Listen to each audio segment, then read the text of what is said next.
This is a special call city council meeting of November the 30th, 2022, because our regular scheduled council meeting was scheduled for Thanksgiving, and we're not having one on Thanksgiving, so we had a special call meeting for today. Citizens are encouraged to follow the COVID-19 safety measures provided by the CDC guidelines. This meeting will be open to the public. However, meetings are also available to watch on our YouTube channels. Please mute your phones and computers to avoid any interference during this meeting. All right, first of all, I want to say thank you all for being here. We appreciate it. The more people come, the better we feel about it, because that's how we get information out to everyone. If you're not here, most of the time you don't really know what's going on with your city unless you hear or you follow it on YouTube.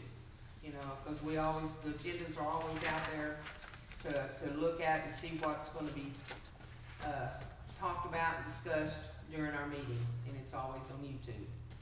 Okay, if people would please stand for our prayer, please.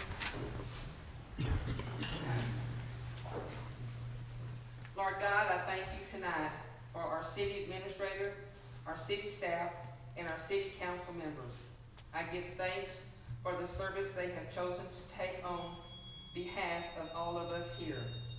We all come to this room tonight as complex human beings, carrying burdens, carrying joy and hopeful, trusting that you alone can hold us together, O Lord, in your love and peace. Help us, Lord, to trust you more. So we pray that you would be glorified tonight through the decision of the city council. We pray for wisdom, for strength, for courage to do what is right and good for all citizens. May we put the interest of others above our own. May we act with love for the common good. May we be good neighbors, recognizing your image in every person here. We thank you again for the council, the city staff, our first responders, and for all those who work to make this place we call home such a wonderful city. In the precious name of our Lord and Savior, amen. Amen. Okay. I pledge allegiance to the flag of the United States of America and to the republic for which it stands, one nation, under God, indivisible, with liberty and justice for all. Okay.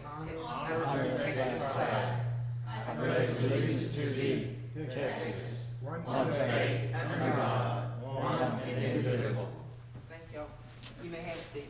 All right, for our roll call here, we have, to my right, we have Councilman Griffin, Councilman Prater, Councilman Bass, and to my left, we have Councilman Wiggins, Councilman McGrewer, and our city administrator, Kent Minton.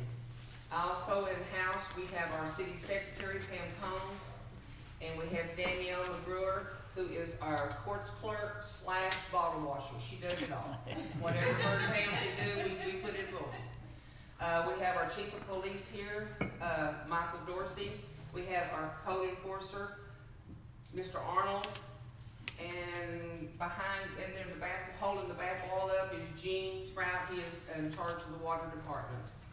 And I think that's all we have here as far as the staff members, besides the City engineer. our city engineer. And so I think that's everyone. I got everybody there. Okay. Number 2, citizens presentation. The city council welcomes public comments at this point on items not specifically listed on the agenda. Speakers must sign up before the meeting begins.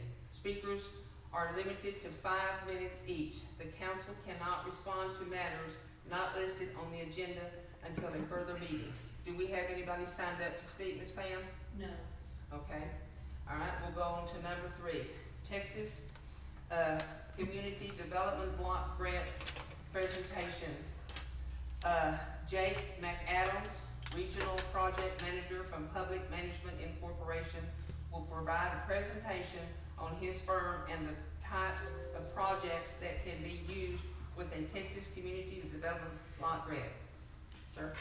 Good evening, Mayor, Council. Again, my name is Jake McAdams. I'm the Regional Project Manager for Public Management. I office in our Granbury office, and then also have John Reed with me tonight. He's a project manager out of the San Antonio area. Public Management is a grant administration firm. We operate throughout the entire state on a variety of grants, mainly infrastructure grants, okay? We've been in operation since 1982, so we're celebrating 40 years this year. We've seen a lot over the last 40 years. One of the primary funds that we participate in, and the one specifically to discuss with you tonight, is called the Community Development Fund, okay? This is part of the Community Development Block Grant Program. This program, the CDBG umbrella for the small communities in Texas, is administered by the Texas Department of Agriculture, okay? And so y'all may have some familiarity hearing those terms over the years: TDA grants or CDBG grants or CDP grants or ORCA grants or all sorts of stuff. It's had various names, but the current name is the Community Development Fund. This specific program, the Department of Agriculture accepts applications every other year from non-entitlement communities in Texas. This year, they are accepting applications for up to $500,000 grants. Okay, those are matching grants. There is a required match based upon your population size, and y'all would be looking at a 5% match. Most communities provide that as a cash match for a variety of reasons. But Bruceville-Eddy could consider looking at this program for a $500,000 grant with a $25,000 match. These applications are due April 3 of 2023, and they expect to issue awards off of those applications in the fall of 23 and the fall of 24, okay? And so when I discuss this program with communities, I generally couch it as this is an opportunity to do an important project, but not an urgent project, okay? So what all can be done within this program? Well, different regions in the state kind of have some different priorities. Y'all are in Hot Cop, all right? So Hot Cop has identified that water and sewer projects are the highest priority projects for this specific grant program, okay? And so that could be a system-wide project, or it could be a localized project, okay? For a variety of reasons, there's some benefits of doing a localized project, just kind of depending upon your needs and what your system is. The primary benefit comes down to what's called beneficiaries, all right? This program, all the money related to this, it has to primarily benefit what's called low to moderate income individuals, okay? And so just to give you a bit of perspective, for Bruceville-Eddy, that would be a family of four that makes less than $56,000 a year, okay? That's just a ballpark estimate. Not everybody that receives benefit from this has to make that, but 51% of the project beneficiaries has to kind of fall below that threshold. So depending on your system, your entire system may meet that, or it could just be a small section of your system may meet that. Well, that kind of has bearing on what types of projects the city may qualify, the city may consider, okay? Now, this program, as mentioned, they're accepting applications in April 3 of 23. They'll make awards in the fall of 23 and the fall of 24. There's a bit of a process to submit an application. If you'll see here on the bottom of this slide, this is generally the application timeline, okay? quickly, very, very quickly, an application can be put together in 3 months, all right? Typically, it takes about 6+ months to put together an application, normal timeline. Well, we're already cutting into that timeline a bit, all right? But the very first step is to conduct a public hearing, which is something that the city will do tonight, as well as begin professional services procurement, okay? The city has to have a licensed professional engineer involved in these projects to submit an application, as well as to do the design if awarded. And then somebody that is a CDBG certified administrator, okay? The city could have somebody on staff become a certified administrator. Most communities y'all size usually contract with a third-party administrative provider like public management to do that.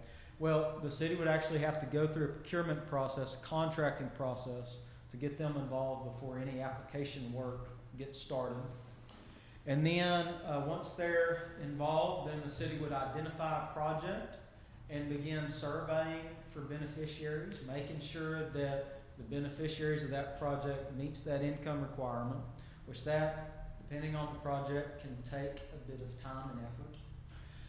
And then after the project is scoped, after opinion of cost is estimated, that would come back to council and say, hey, council, staff, and the consultants following council's direction has put together this project. Council, do you want to submit this application to this program? That would come back to council by resolution. Council would make a determination whether or not to submit that application. And then it would get submitted, and then there would be a period of review and then ultimately award. This is a very competitive program, okay? I expect somewhere between 5 and 8 contracts will probably get awarded in hot cog in the next cycle, all right? So not very many.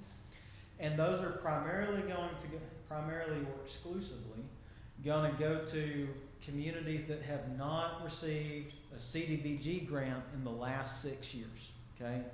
Bruceville-Eddy has not received, to my knowledge, a CDBG grant in the last 6 years. And so y'all would score very high, okay? If y'all choose to pursue this opportunity, y'all would have a very competitive, a very strong application to receive a grant, assuming that the city could come up with a qualifying project, all right? That's a lot of information. That's a little bit about my company. That's a bit about this program. The next agenda item is intended, it is an application requirement, all right? If you submit an application, the city is required to conduct a public hearing. The intent of that public hearing is to collect public input to identify needs for the city to consider when identifying a project, all right? So that's what the next item is. And we can discuss some of that during the public hearing. But if y'all have any questions about public management or the CDBG program, certainly love to address any of those at this time. Mr. Prater? On this, what does the recipient have to prove, how they prove their income? I mean, that's getting pretty personal into their, like we just walk up to their house and say, hey, how much money you make, and can you prove it? And It is, yes, sir. Kent, did this survey form get into the packet? I'm not sure if it did. I do not believe. Okay. No. So, I'll pass this around. This is a copy of the survey form that would have to be used. It's relatively simple. It does not collect identifying numbers or any kind of names or anything, okay? But it does have to collect the residential address, the number of people that live there, and if that family's income is above or below a threshold, We don't need to know the actual number that they make, but that information is required. Is that something that we just hand to them to fill out, or we stay there with them and? fill Either out? way, Okay. there's a few different strategies to do that. Mhm. But as part of the survey process, whoever's gonna be identified as a project beneficiary, at least 80% of those residents have to respond, okay? There's some requirements to have a qualifying survey, but it does have to be a relatively high response rate. And we don't want your name, we don't want to know the dollar amount that you make, but we do need to know how many people live here and is it above or below this. Okay. Mr. McGruer? Yeah, is it possible, seeing as this is 2022, we just 2 years ago took a census by the government, which has that information in the census. Can they use that because the census asked exactly those questions? How many That's a people good live there? What's the median income of the house? Things like this. Can you use that? Theoretically, yes, and many communities do, okay? The rub with Bruceville-Eddy is, first off, that census data is not available to us to use in this program really less than a city-wide area, okay?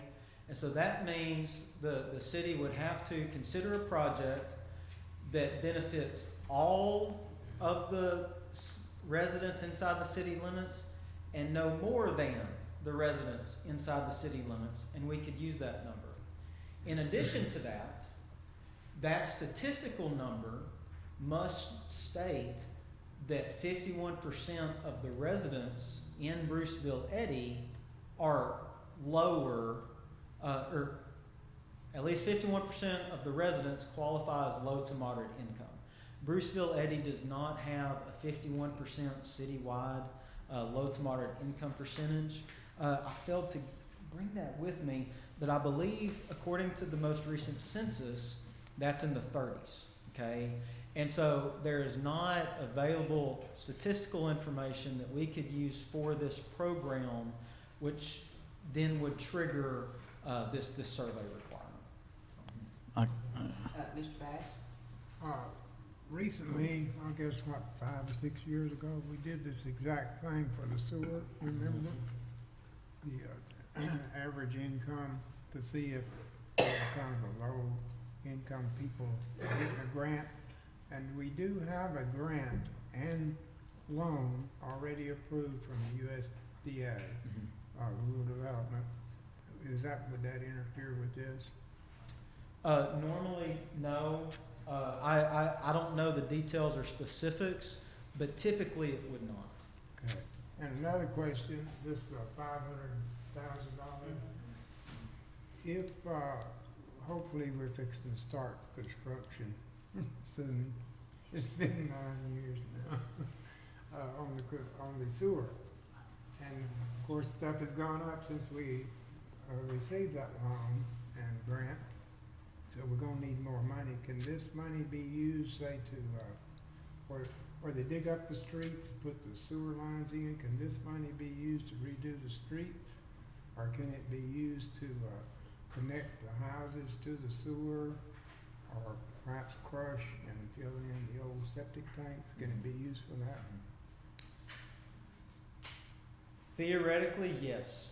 Okay. It gets very complicated though.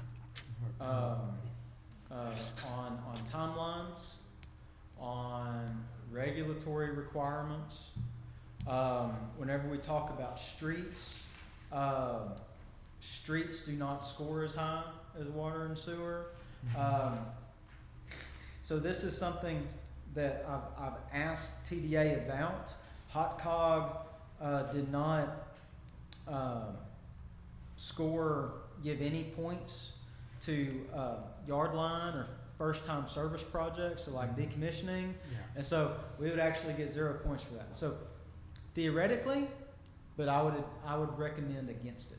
Okay. Well, can it be used for improving our water system? And if so, does it have to be just inside the city limits? Our water system is enormous, you know, it goes out, all out in Falls County and everywhere. Yes, sir. So, the city can only submit an application to benefit residents inside your city limits, and in certain circumstances, residents inside your ETJ. Okay.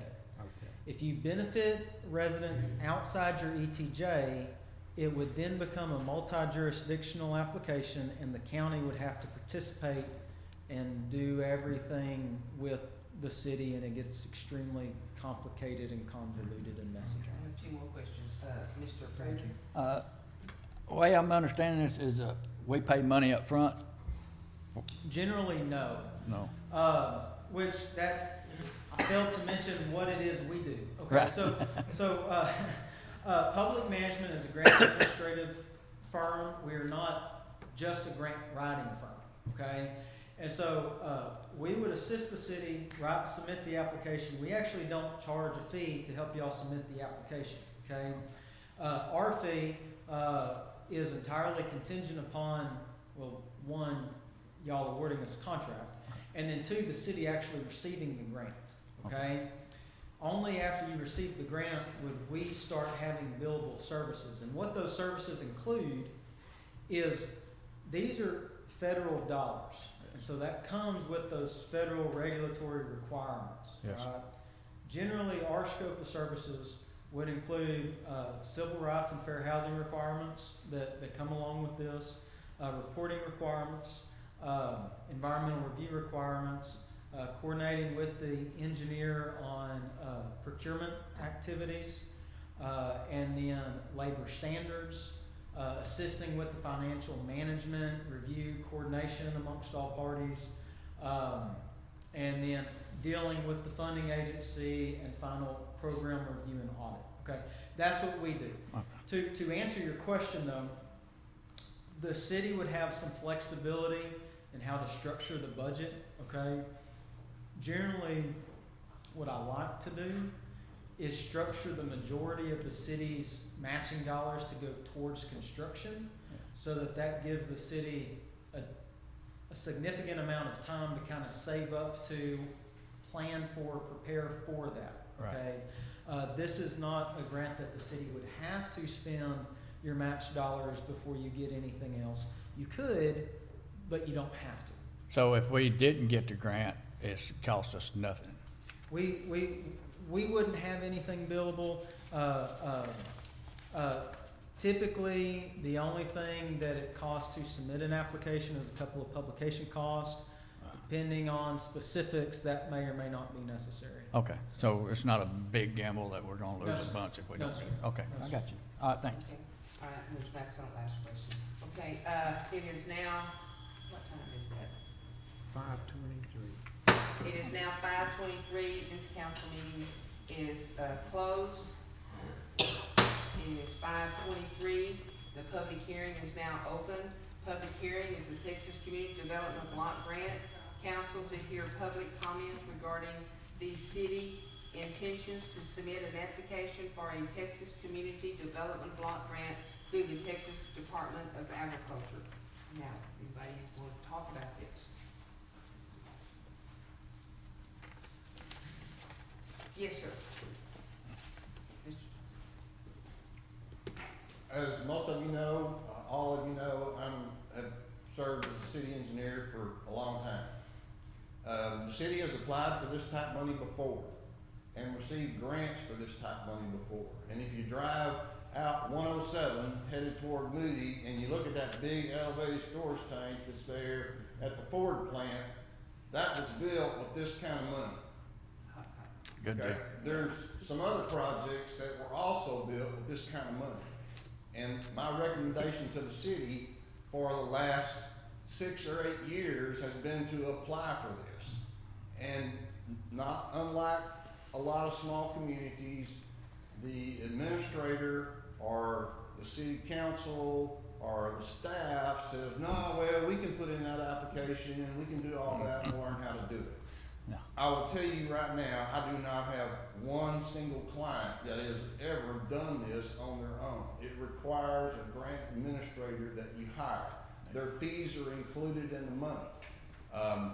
And every time this money comes around, you need to apply for it. The downside to it, in my opinion, is it requires some effort if your census does not show that you're citywide eligible.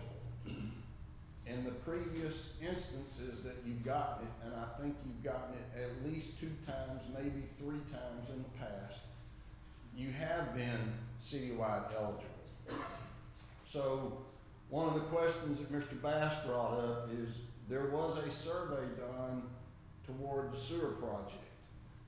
I will tell you that did not get you any grant money from USDA. Your money from USDA that is grant money came because you had a letter from the McLennan County Health District that said your on-site sewage facilities were a danger to the public, okay? So, but you did do it. So I don't know if that would be usable. Those, at the time it was done, I don't know if they would be usable at this stage, and that's a question that could be asked of the grant administrator. But my point is, it is worth the effort to go poll your citizens and see who, even if you do the whole city, don't try to figure out if this area or that area is eligible. Do the whole city, look at the results when you get it, and says, well, all these people on this street are all eligible. What can we do there? What do we need to do there? And use the money every time it comes available. One of the questions I have, Jay, is do you get additional points if you've applied the previous round? Yeah, that's a good question. There are no additional points if you previously applied and don't get funded. Typically what happens is if you apply and don't get funded, well, that just means somebody else got funded, so they lose points next time, and so you just statistically elevate and like that. Yeah. So they reduce the points for somebody that got money in the previous round? Okay, Yes. that explains that. I'm not sure about that. Mr. McGurr has a question.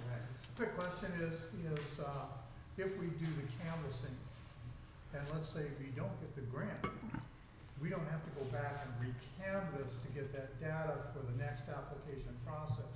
Is that correct? Typically, no. So, to the survey comment, this program, TDA, they require you must use their specific survey forms. They don't accept any other survey, whatever. That's their requirement.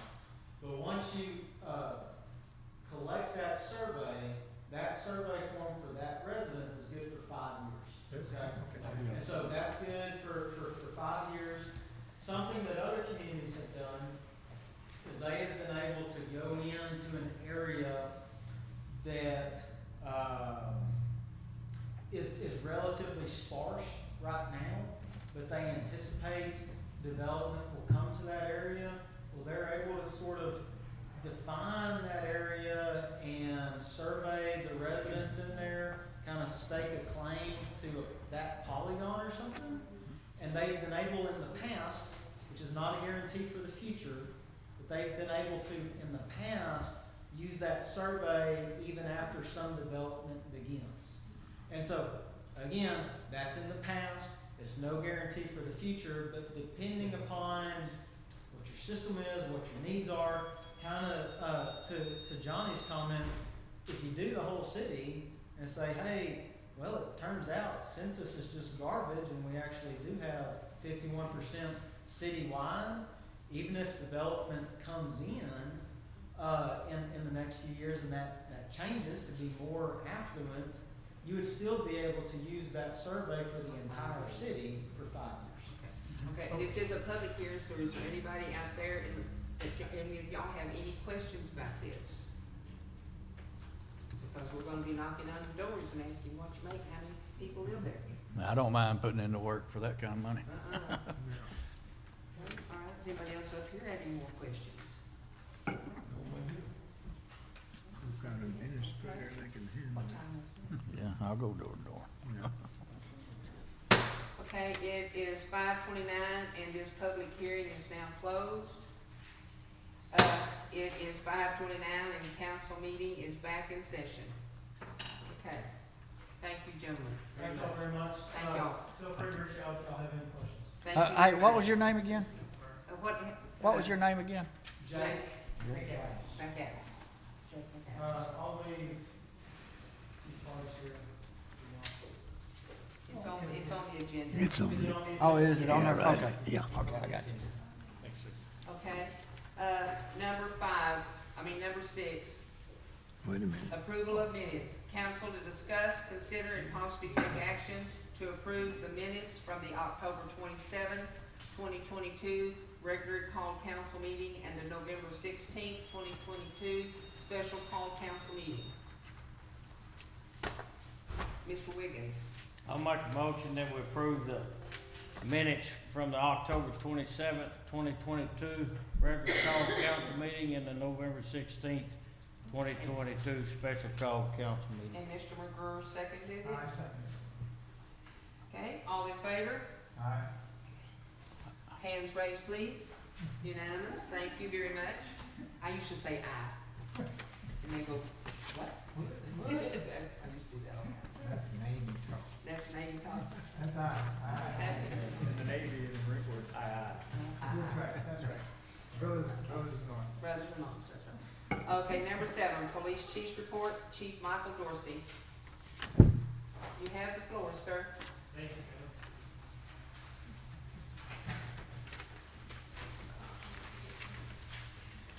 Good evening, everyone, Mayor, Council.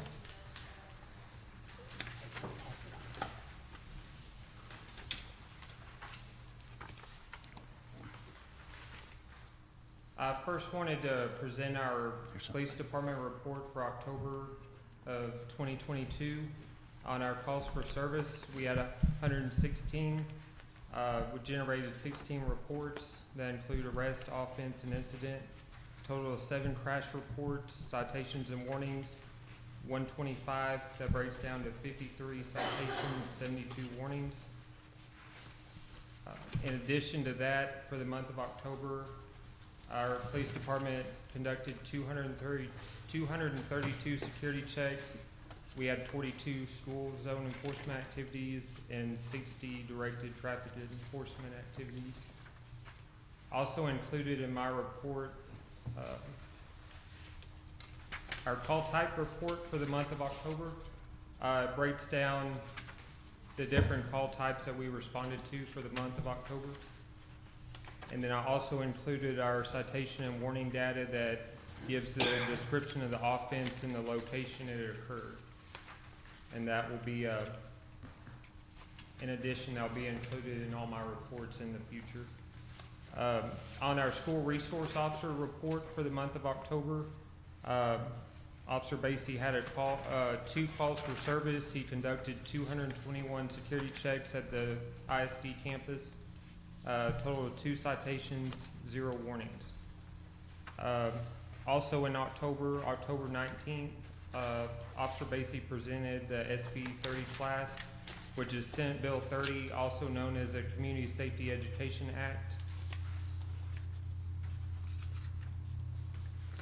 And it's a rule that requires school districts and charter schools to provide instruction to students in grades 9 through 12 on proper interaction with peace officers during traffic stops and other in-person encounters. Also included in my report, I know Mr. Manton's been involved, the mayor, myself, but we have notified TxDOT of our overhead light outages along 107 as well as on I-35, whether it be on the interstate proper or the frontage roads.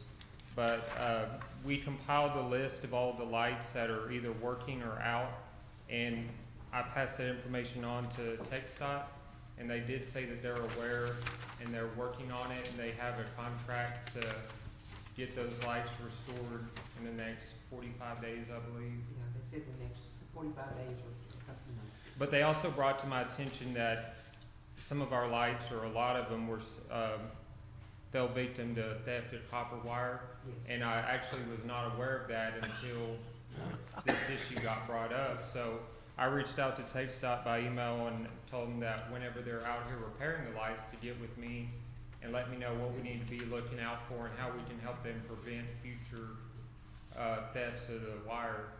Yeah, it's the lights underneath that, underpass there where you can't go straight through on the excess road. You have to either turn around and come back this way, or if you're coming from Waco that way. Talking about Woodlawn? Yes, sir. No. That's No. before you get to Woodlawn. It's Okay. just, One by the railroad tracks. yeah, by the railroad Okay, tracks, okay. right there. That's, they stole the copper wire, and I've been on since, the first of the year to try to get that done. I got a question for you. Yes, sir. Go ahead. Is there a light, I had a citizen ask me the other day, is there a light where we turn off the service road onto, what is it, Temple Street right there, to come down to the railroad tracks? Is there a light there? It looks like there's a solar panel. On Timber, Yeah. there's not one on the service road and Timber, there's one on North Bruce, Timber in that area. TxDOT did not put one. They didn't put one there whether we turn them?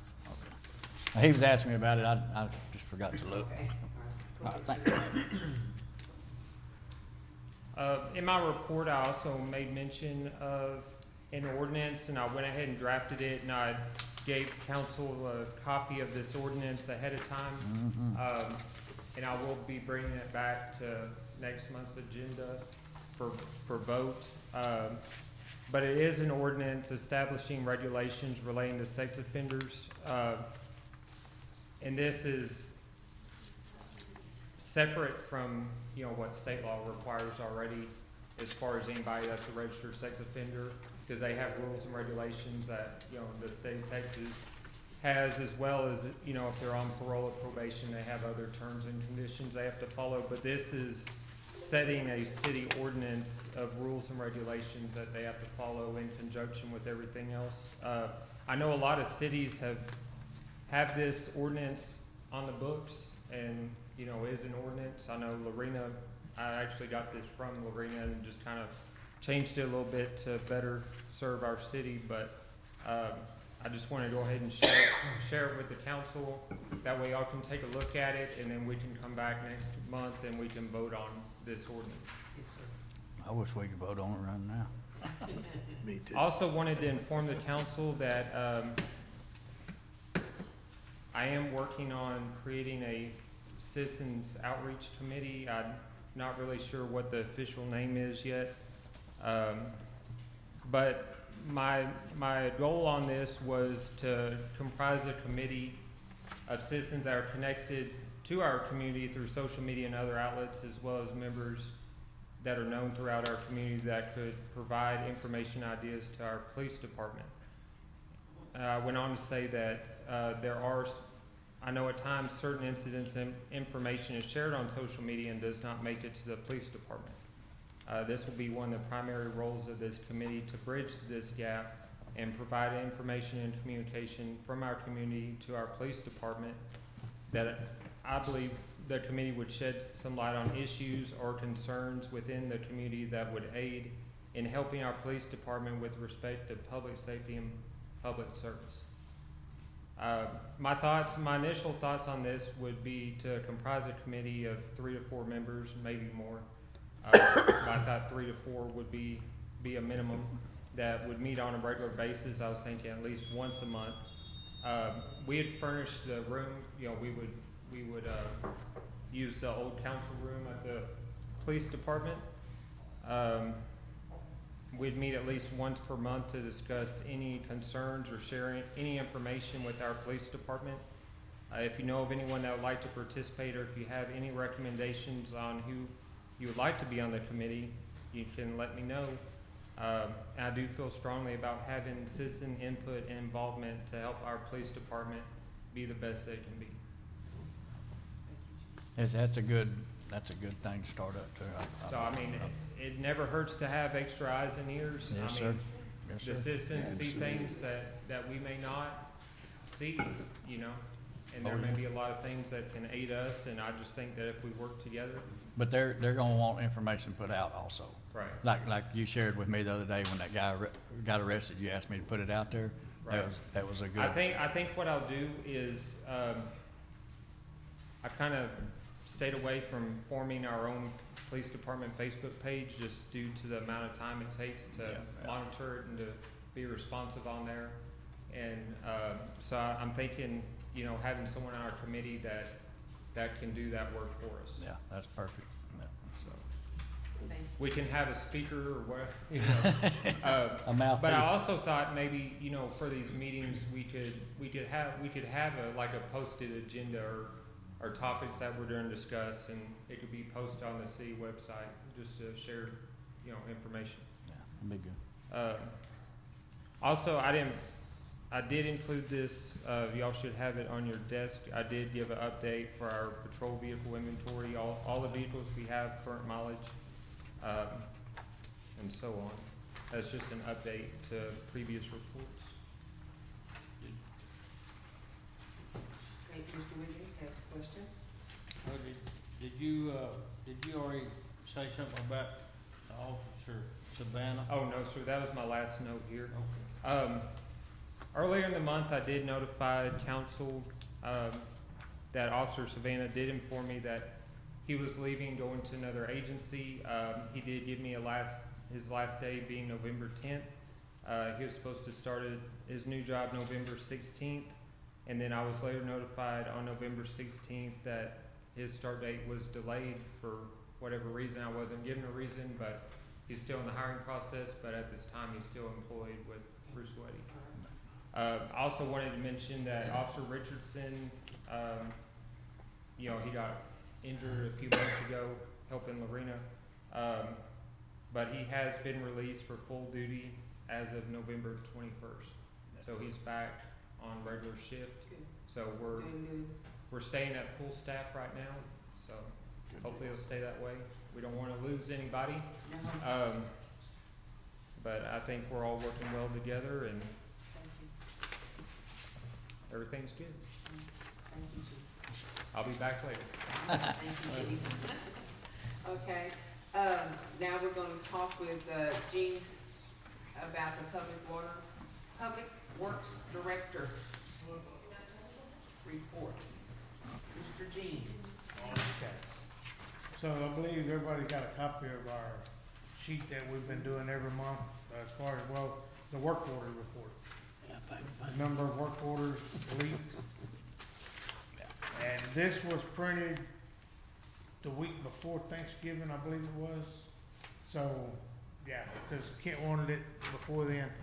So there's several more leaks that have come up since, but we had 15 leaks in that time frame, and about 6 of them were in Friendly Oaks area. And as soon as they come up, we have to jump on them. I mean, I try not to let them leak in if I don't have to, but especially Friendly Oaks and Teresa area that we're having to pay Blue Bonnet or Southern Trinity for, those are the first ones we knock out. So if y'all think, you know, if y'all look at the overtime and kind of wonder, man, it's a lot of overtime. Well, it's gonna take at least 3 of us on a leak. And me and Johnny fixed one Friday after Thanksgiving by ourselves, 4 o'clock in the morning up here by Eagles Landing. So, you know, it's gotta be done. The next thing is the tree trimming. And I think, Mr. Wiggins has brought this up at the, committee meeting with the streets about the trees in the creek right there at Fourth and Anahabs. Yes, sir. Those, that does not belong to the city, but we did take them out and Okay. clean them up. Good. Because, you know, I don't want it, back up in somebody else's yard and then they try to blame the city for it. So they have been removed. Thank you. Anything else? Any questions? Appreciate what you do, Yeah, Gene. thank you All of very you much. guys. All of Thank you. you. Yes, sir. Thank you, All sir. right. Okay, city engineers report, Johnny Tabor.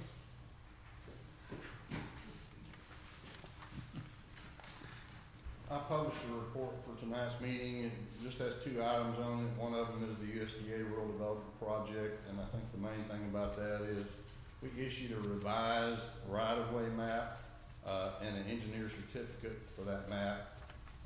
And what we added to that map was all of the city streets that are gonna be used to install sewer. So I know that the city's been talking about doing street improvements, and there's not much sense in going in and fixing a street only to have the sewer line teared up. So you should be able to go through that map and kind of use it to figure out which ones that you can work on, that they won't be tore up as part of the sewer project.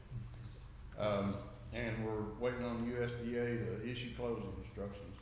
The other part of it is the hydraulic analysis and mapping, and I think the discussion tonight about CDBG grant money is right in line with what that water report says. You got plenty of work to do, a lot of different places, so hopefully we can get some benefit out of that. Anybody have any questions? No. No, sir. Thank you, sir. Thank you. Okay, code enforcement officer report, Thomas Arnold. Let me rephrase that, that's code enforcer / inspector / dog watcher / whatever we, maintenance repair. I'll fill a lot Now of you got hats, the yes. floor. Before I get started with my report, I want to touch base on the last thing that Mr. Jean was talking about, 715 or Anna Hobbs and 4th Street. I also do have, just for your knowledge, there is some stacked cut and stacked wood in that drainage ditch, and the owner is going to remove it. So just knowledge there. All right. So for my October 22 report, number of code enforcement cases worked was 115 cases. Number and types of cases: 9 dangerous buildings, 1 dog at large, 1 dog on chain, 2 fence permits, no permits, 54 high grass and weeds, 9 junk vehicles, 1 number of dogs allowed, 17 pull cases, 53 rubbish, 1 living in an RV, 1 septic system, and 1 skirting underpinning. In permits and inspections, we had 5 garage sale permits, 9 building permits. Burn permits, max 4 in 1 week. We had a total of 12 burn permits for the month of October. Inspections, types of inspections we had, T-post, which failed, an FEMP, which is a framing, electrical, mechanical, and plumbing inspection. That one failed. A plumbing rough passed. We did a re-inspection on the framing, electrical, mechanical, and plumbing. It failed again. Water yard line passed, and the third try was a charm. Was not a charm. It failed the third time as well. That is a very just a little information on that particular kind of an FEMP rough inspection is very long inspection. I spend, along with the third-party inspector, Mr. Redden, at least an hour plus doing that particular kind of inspection. It's one of the longest inspections that we'll ever have. For example, the water line yard inspection that I did took 5 minutes. It's plain and simple. The FEMPs, all 3 of them, they take about an hour, hour and a half each. Okay? Any questions? Yes, Mr. Bass. It says 9 building permits. Is that including 9. new houses or anything? 9 permits, including fence, remodels, all the permits that we got fall under the You building didn't have any permit. new ones for houses? A new house? Not last month. Okay, thank you. Mr. Griffin? Yes, sir. We have a limit on how many dogs are allowed. Yes, sir. We do? We have a 3-dog limit. If you have more than 3 dogs, you have to apply for a permit to have additional dogs. It's only 10 dogs, $10 for an additional dog, but you do have to apply for the permit to have more than 3. That's 3 dogs and a litter if one of them's a mama. How long Same do with the cats. permits, how long do the permits last? For animal permit, it's a permanent permit. Oh, okay. It's not like a building permit that expires in 6 months, Regardless if they're in the yard or in the house. regardless. Okay. If they are on the property, regardless if they're yours and your roommates, I understand. it's the property. Any other questions, gentlemen? Ma'am? I think that's it. Okay, thank you very much. Thank you, sir. Okay, city administrator's report, Kent Manton. All right, thank you, Mayor. I'll try to be as fast as I can with this one. So working down the list, some of the bigger projects that we have going. First and foremost, we have our solid waste. So per the terms of our agreement with our current vendor, we have scheduled a hearing with City Council to take place on December the 8th, 2022. You're going to hear from both staff and our vendor on some of the current issues that we've been experiencing with trash collections. This will take place at 6 p.m. here in City Council chambers, and it will be open to the public. If any members of the public would like to bring forth any of the issues that they've been having, maybe they haven't reported that to us, we'd sure appreciate any of the feedback that you can bring to us as we consider, whether or not we need to continue to, reprimand this current vendor, or if we need to, end the terms of our agreement. Secondly, our annual audit for, oh, yes, ma'am. I have a question on that one. I did this not yesterday, but last week. I was shocked.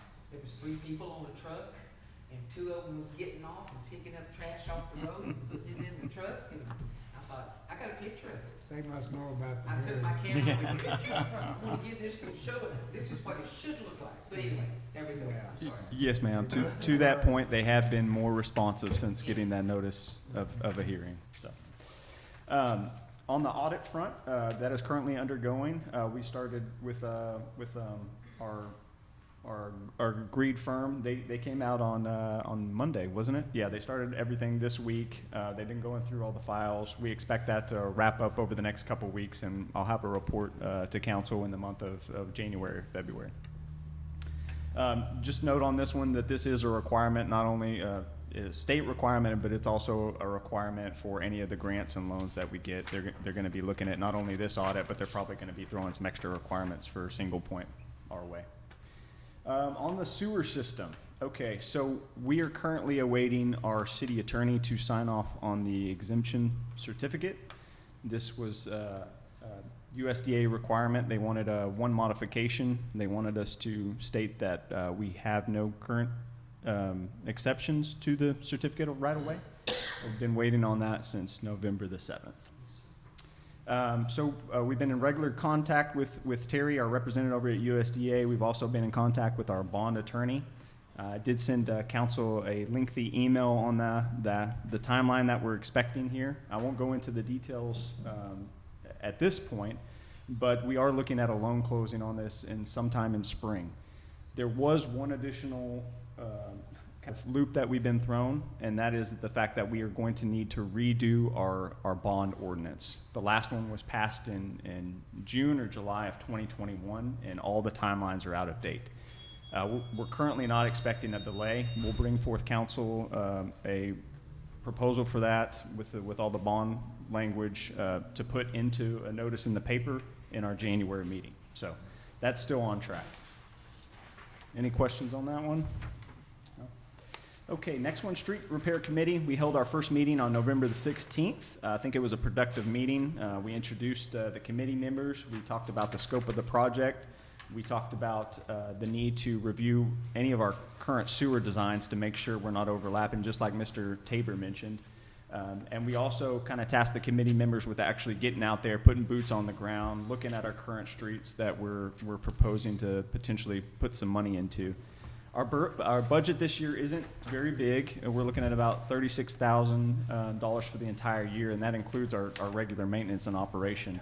but I think we will successfully be able to find a road to tackle and do some overlays on and get it a little bit better than it was.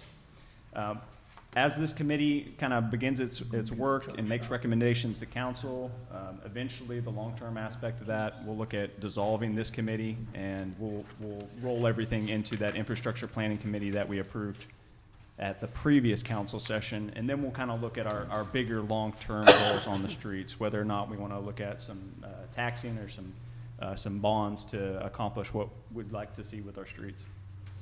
On the development front, we did receive plans for a truck stop located off of I-35. They have been submitted. We're currently under review. It's going to be approximately 15 pump island truck stop. It's going to have some room for some retail. They're also proposing a convenience station with that one. We're working on setting up a pre-development meeting, staff meeting, with the design firm. One thing on that, Yes, sir. is that, can you elaborate on who that may be? As far as the owner of that one? Yeah, I mean, it like Love, Sefco, or something like that. No, sir, I don't have that information at the time. I don't even know if they have the branding at this point. I know that the owner is just working with this engineering firm to get it up and running, but I'm not sure as the brand.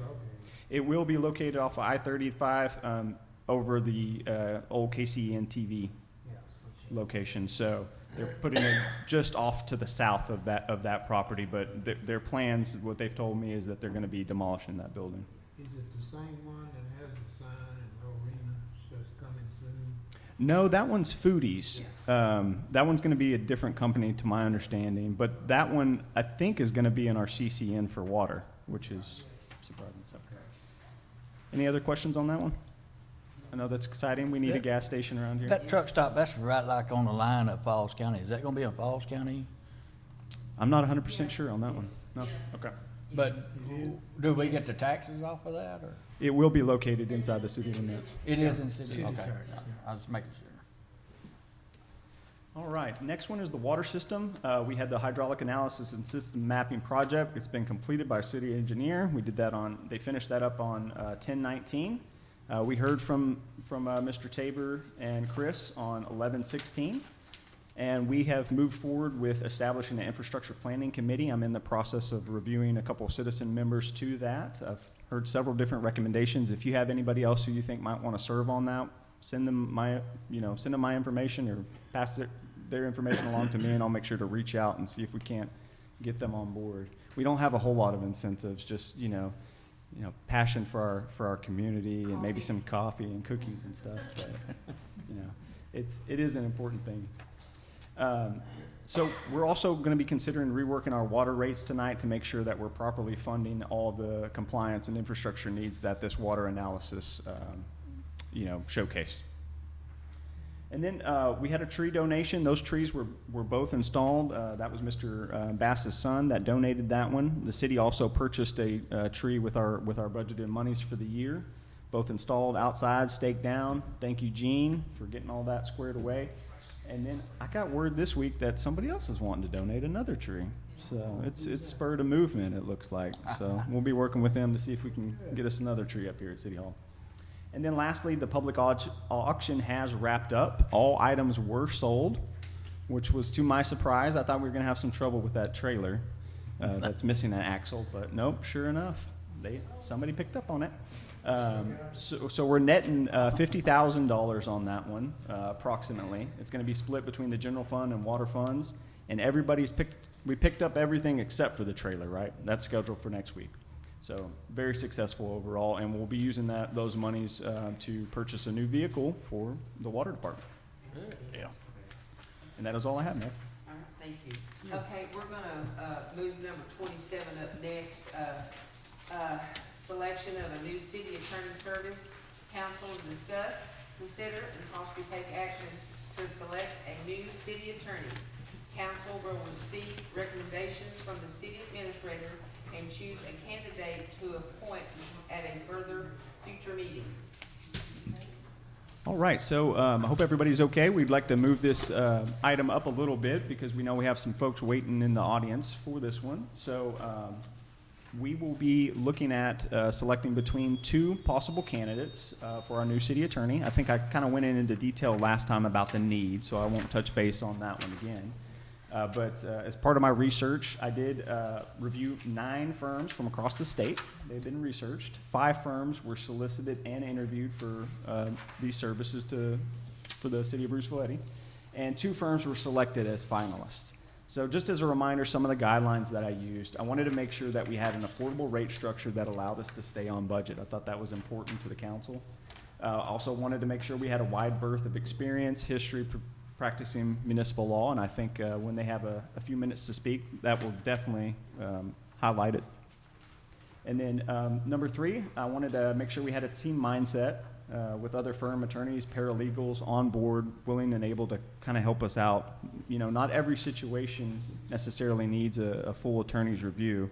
Having some paralegals who are experienced in ordinance development, I think will really allow us to stay on budget and still allow us to get the tasks that we have at hand done. Number 4, wanted to make sure that they had some experience with some other municipal clientele or past experience as a city attorney to make sure that they knew all the basics. Number 5, I can't see that one there. I will remember that next time I make a presentation. Wanted to make sure that we had a local mindset, that they were able to attend council meetings as needed. And then Danielle, if you can move on to that next slide for me. And then I have one more in here. I wish I could remember what I wrote down, but with all the stuff we've got going on tonight, that is, Passed it up. you go one more back.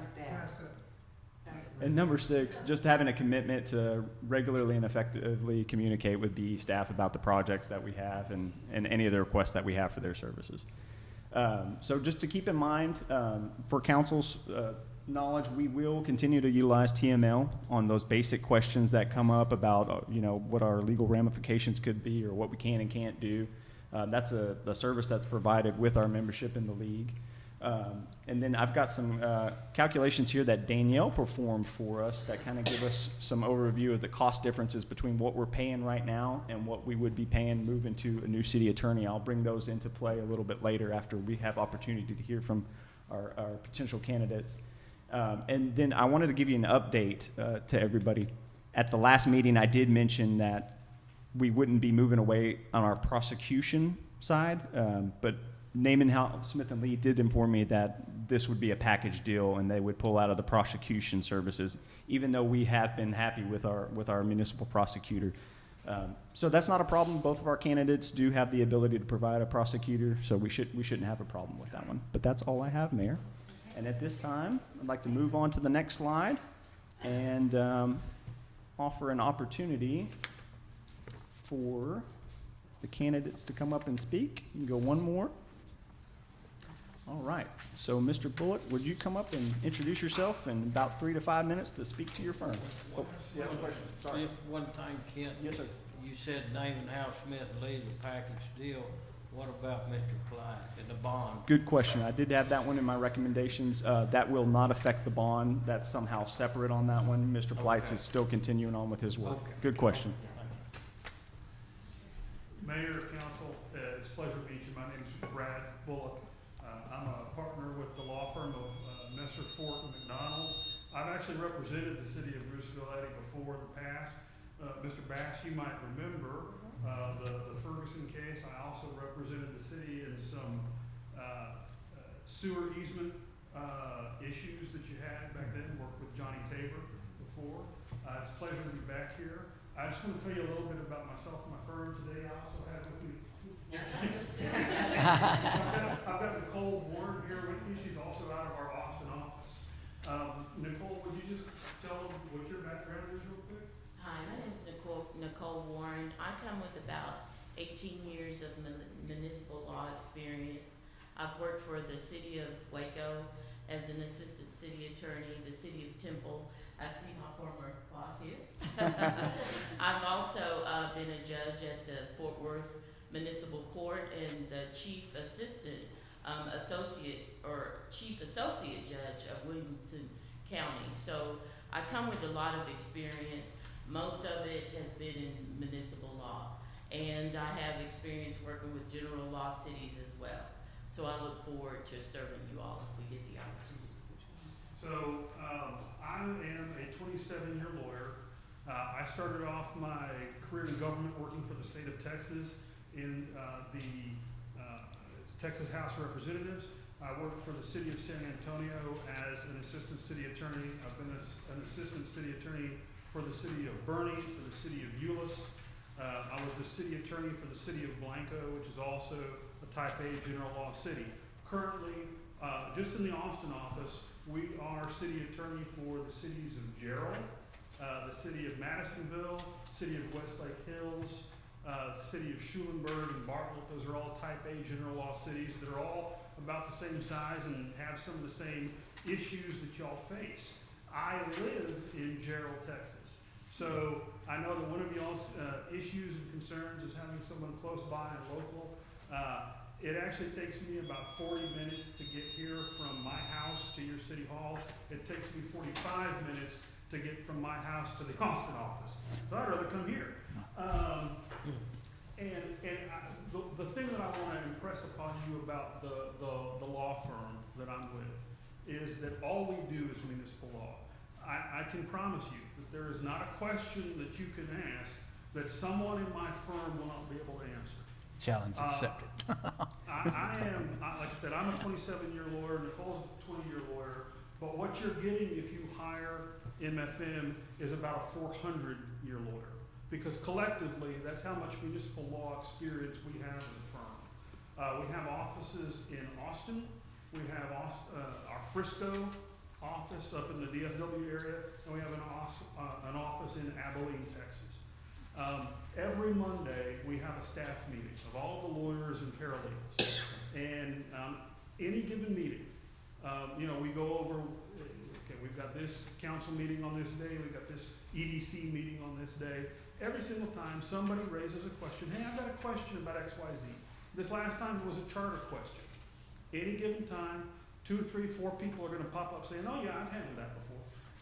And so what you're gonna get if you hire MFM is not only experience, but it's efficiency. We don't have to go back and recreate the wheel every time. We have a massive database of contracts, forms, agreements, development agreements. If I haven't done it, and I would be the one who, whenever you needed to come to your council meetings, if I haven't personally done it, I promise you somebody in the firm has. And what that gives you is efficiency, so that we're not having to send someone to go and spend hours researching an issue. The other thing that I would let you know is that I would, at least initially, come in and do municipal prosecution for you. I think it's an important part of municipal practice. In fact, that was my first job what I did for the city of San Antonio. When you start off as an assistant city attorney for a city like that, they send you to municipal court. And what I did for a couple years there was handle dockets every day. Big, city of San Antonio, big city, big dockets. So I would be your municipal prosecutor. And then as time goes on, as everything kind of gets settled and we understand, we might have a younger associate come and take that over. Because that's how you teach young lawyers how to be good municipal lawyers. That's certainly how I learned. But we would be more than happy to represent you. We represent other cities that face some of the same issues that y'all face. And we're just thankful and happy for the opportunity to be here tonight. If you have any questions, I'm happy to answer. I don't see any at this point. Sure. Okay, thank you. Oh, okay. When we're talking the fee structure and that, like you mentioned, it's 40 miles from your house to Bruceville-Eddy. Are we charging portal to portal, or are we charging them a year? I'm not charging for my time to drive up here. Okay. I don't charge for my time to drive to the office. I don't charge for my time to drive up here. Okay, some firms do charge portal to portal, like, I'm leaving the office. They do, and our practice, if for the city of Bruceville-Eddy, if I had to drive to Beaumont one day, I might, but that's probably pretty unlikely. Right. So it's a 40-minute, not 40 miles, 40 minutes. That's how far I am away. Okay. And so, it's a short commute for me to get up here whenever y'all need me. Kent already has my cell phone. He's already got it. So, and any of y'all who wanted it would have it as well. That's how close we are. Okay. You know, I'm not an emergency room doctor, but it is not unusual for us to get calls and emails at odd hours. There have been times when we've had to go out on scene because there's been an officer involved accident or a shooting or those types of things. Those things happen in cities. And I'm available to come out and be there for those types of events on the rare occasion when you do need an attorney on site for something like that. Certainly available for meetings, but also, you know, the one good thing that COVID taught us was that Zoom meetings, the audiovisual type stuff, we could get a lot of work done that way, and we do. Like I said, we have a Monday meeting between Dallas and Austin and Abilene every Monday. Okay. And so you save a lot of time and travel time and all that. We can do it on a Zoom meeting. Do it on a Zoom meeting. It's much more efficient. So, But as a follow-up question, you had said something as a prosecutor for our municipal court, we would have a prosecutor here then, at least initially. You said that you probably would be here for, yes, okay. yeah, So somebody would be here at the municipal court. absolutely. Absolutely. And again, I mean, I've handled, you know, San Antonio municipal court dockets, so done it before. But we've got other attorneys, you know, Nicole's handled that as well. One of my other partners, Art Rodriguez, he's the city attorney for Gerald, and I do special litigation work for Gerald. He handles their municipal court. I'll cover for him sometimes. He might come in and cover for me sometimes if we have some kind of conflict. And that's one of the good things about having a firm of this size is we have redundancy. But, you know, we've got paralegals, we've got individuals who can help out. If you have a question, we hop on a Zoom call with someone who's an expert in this particular field. No problem. Yes, ma'am. So your partners, who are your partners? Oh, we've got 9 or 10 partners. So there's Andy Messer, Julie Fort, Brenda McDonald, Kevin Curley, who else is in Dallas? There's 2 more. Patricia Adams, Melissa Cranford, those are all in the DFW. Eileen is in Abilene, and then me, Art Rodriguez, and Patty Akers are in Austin. In Austin. Yeah, and so there's, I guess, 9 or 10 partners now. Thank you. Yes. Mr. Wiggins? Do you have a paralegal for every practice area, specialized practice area? We have, we have paralegals who are conversant in everything we do, and that's municipal law. We are municipal lawyers, and so the efficiencies that Kent talked about with being able to have a paralegal do some of the initial legwork, we certainly have individuals who are experienced in that. And so you name the area, and we've got someone who's experienced in it. The other thing that I'll point out to you is that the way we structure our rates is that our hourly rate for attorneys is the same whether it's me, the partner, or another associate. You're paying the same rate. So you're not taking an extra hit for me to do the work. What is your hourly rate? Our hourly rate is $1.90 an hour $1.90 an hour. for general counsel work. Any other questions, Mr. Bass? I don't remember, were you at the trial courthouse in Marlin and also in Austin? I don't remember if you were there. I was there it's been about, I was trying to go back and trying to remember and reconstruct. It's been That was 10 years. when we fired the police chief, Yes, sir. do nothing Dan. Yes, sir. James. Yeah, We went to Marlin, yes, and then they appealed it, or yes, when we went to Austin, yes. and then they appealed that, or whatever you call it, and that's when Alan. That was me. Yeah, okay. That was me. Yes, sir. And so we finally settled it. I Well, we disagree. won. So the Austin Court of Appeals Yeah, ultimately dismissed his claims against the Yeah. city and you, the individuals. yeah, We took that up on appeal and we won. yeah. Yeah. But then they were gonna go further, so I don't remember exactly what, but Yeah, they didn't. Alan Borquist, Yeah. Yes. Before it quits, I can say that's very good. He Yeah, he was- suggested we settle, so finally we said, well, go ahead. I didn't want to settle, Yeah. because we'd already run, y'all had already won twice for us. Correct. Why wouldn't we settle? That sets a precedent. They said, well, let's sue the city, they'll settle. But we also handled the F5 hearing Yeah. as well on that, and won that one too. And you remember Kayla Landeras? Yeah. Yeah, and she's not with you now, right? No. Okay, she was real good, I really liked her. And you. Okay, any other questions? Okay, all right, thank you, sir, Thank very you. much. Nice to meet both of you. Thank you. And Mrs. Mayor, I'll just kind of summarize real quick. Thank y'all so much for your time and for coming out. If you will, Daniel, go back to that one. I'll just kind of summarize the experience on Brad real quick, just to make sure we got all the comments on the record there. Okay, so we've already talked about the first two there, the first three, live semi-locally, and then 3, 4, affordable rate structure with flexibility, got that one. And then, okay, we already hit on all that, so, all right. Got it? All right. Yes. Mayor, council, Kent, nice to meet you in person. My name's Kayla Landeros. I am a partner with West Webb, Albritton and Gentry.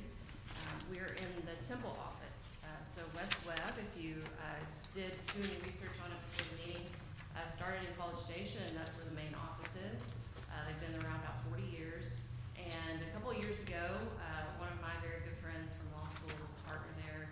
And I moved from Naaman Howell, Smith and Lee, whereas that is where I worked with some of you initially, helping Mr. Perkle with City Attorney Services.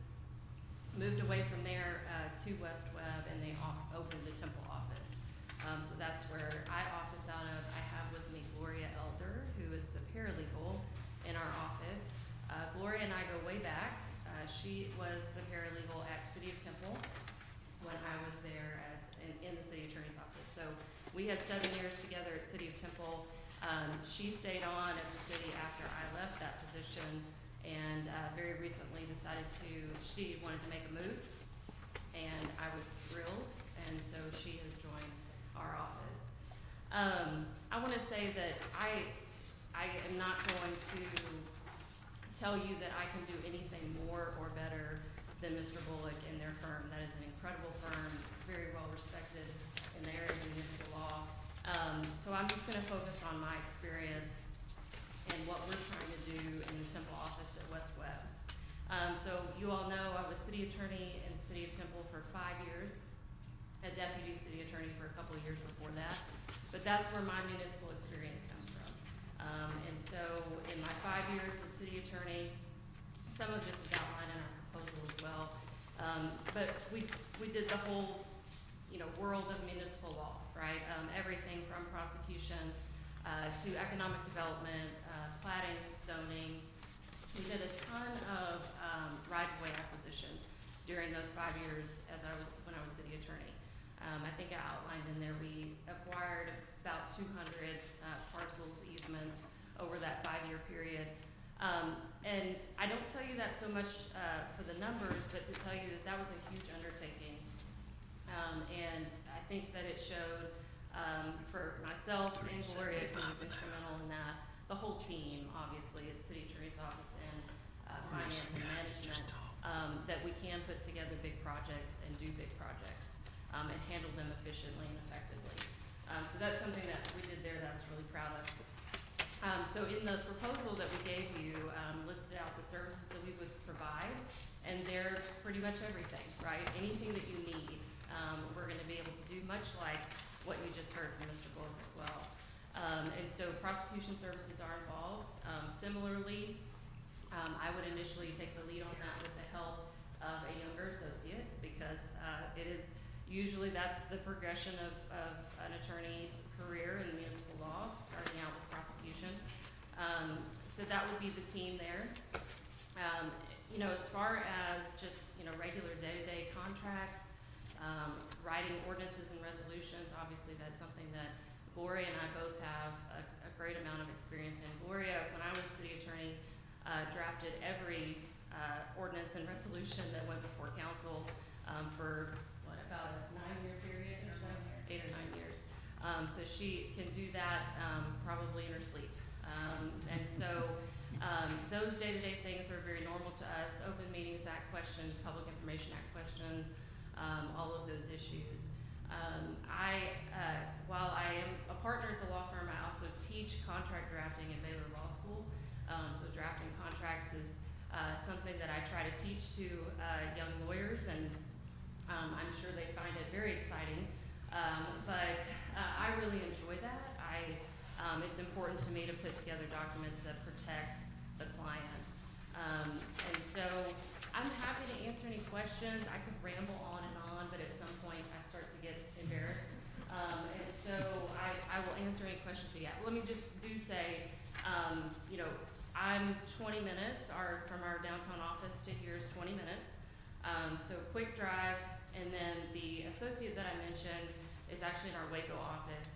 So 20 to 30 minutes for him as well, so relatively close. Also want to say that I graduated from Rogers High School, so I remember being here in Bruceville-Eddy and attending football games, and my life in Central Texas has been in small towns, and so would love the opportunity to serve the city of Bruceville-Eddy as you're growing, right? And you've got, I think, over the next 5 to 10 years easily, this is going to be an area of substantial growth, and I would love to help you with that and be a part of that. I will stop rambling now. Any questions? Mr. Bass? I didn't recognize you. Yeah. I thought you. I have my glasses on today. And you cut your hair. And my hair, yes, yes. Glad to see you again. Yes, you I too. remember when you left, well, you didn't leave, you took a maternity leave, and then after that, they gave us somebody else. Yes. Which didn't work out. Did work. Sorry. I'm sorry. One thing I can say about Mr. Bass is very plain spoken. Yeah. Yes. You were excellent for the city when you were here. Yeah. Yes. So was Mr. Bullock. So Yes. I have nothing to say Then bad both about of it. you. Any other questions? Mr. Brewer? Yeah. Okay, now you represent how many cities? Okay, so and that's one thing I did want to emphasize too. So unlike the other firm, we do not do solely municipal law. We are a team. College Station Office has a team of litigators. They do all types of litigation. Our transactional attorneys is what I tend to fall into. Over the years have done, of course, since I've been there, I've continued to do work for the City of Temple. So currently do work for them. I've got to go to their city council meeting tomorrow. I don't provide city attorney services, but working on specific projects for them. I do a lot of contract work for Bell County, and so drafting their contracts, construction, purchasing, things of that nature, answering just, again, open meetings and Public Information Act type requests or questions. Mike Gentry, who is one of the named partners in the firm that I mentioned in the proposal, for several years has worked closely with City of Bryan on a wide range of matters, everything from real estate acquisition to basic contract issues, economic development, and so he's very plugged in that area. The other taxing entity that I currently do work for is the Temple Health and Bioscience District, which is a small taxing entity in Temple, but they encounter much of the same issues, so contracts, open meetings, and all of those things. So that is a big, I want to be clear, that is a big difference between the two firms. We are not solely municipal law.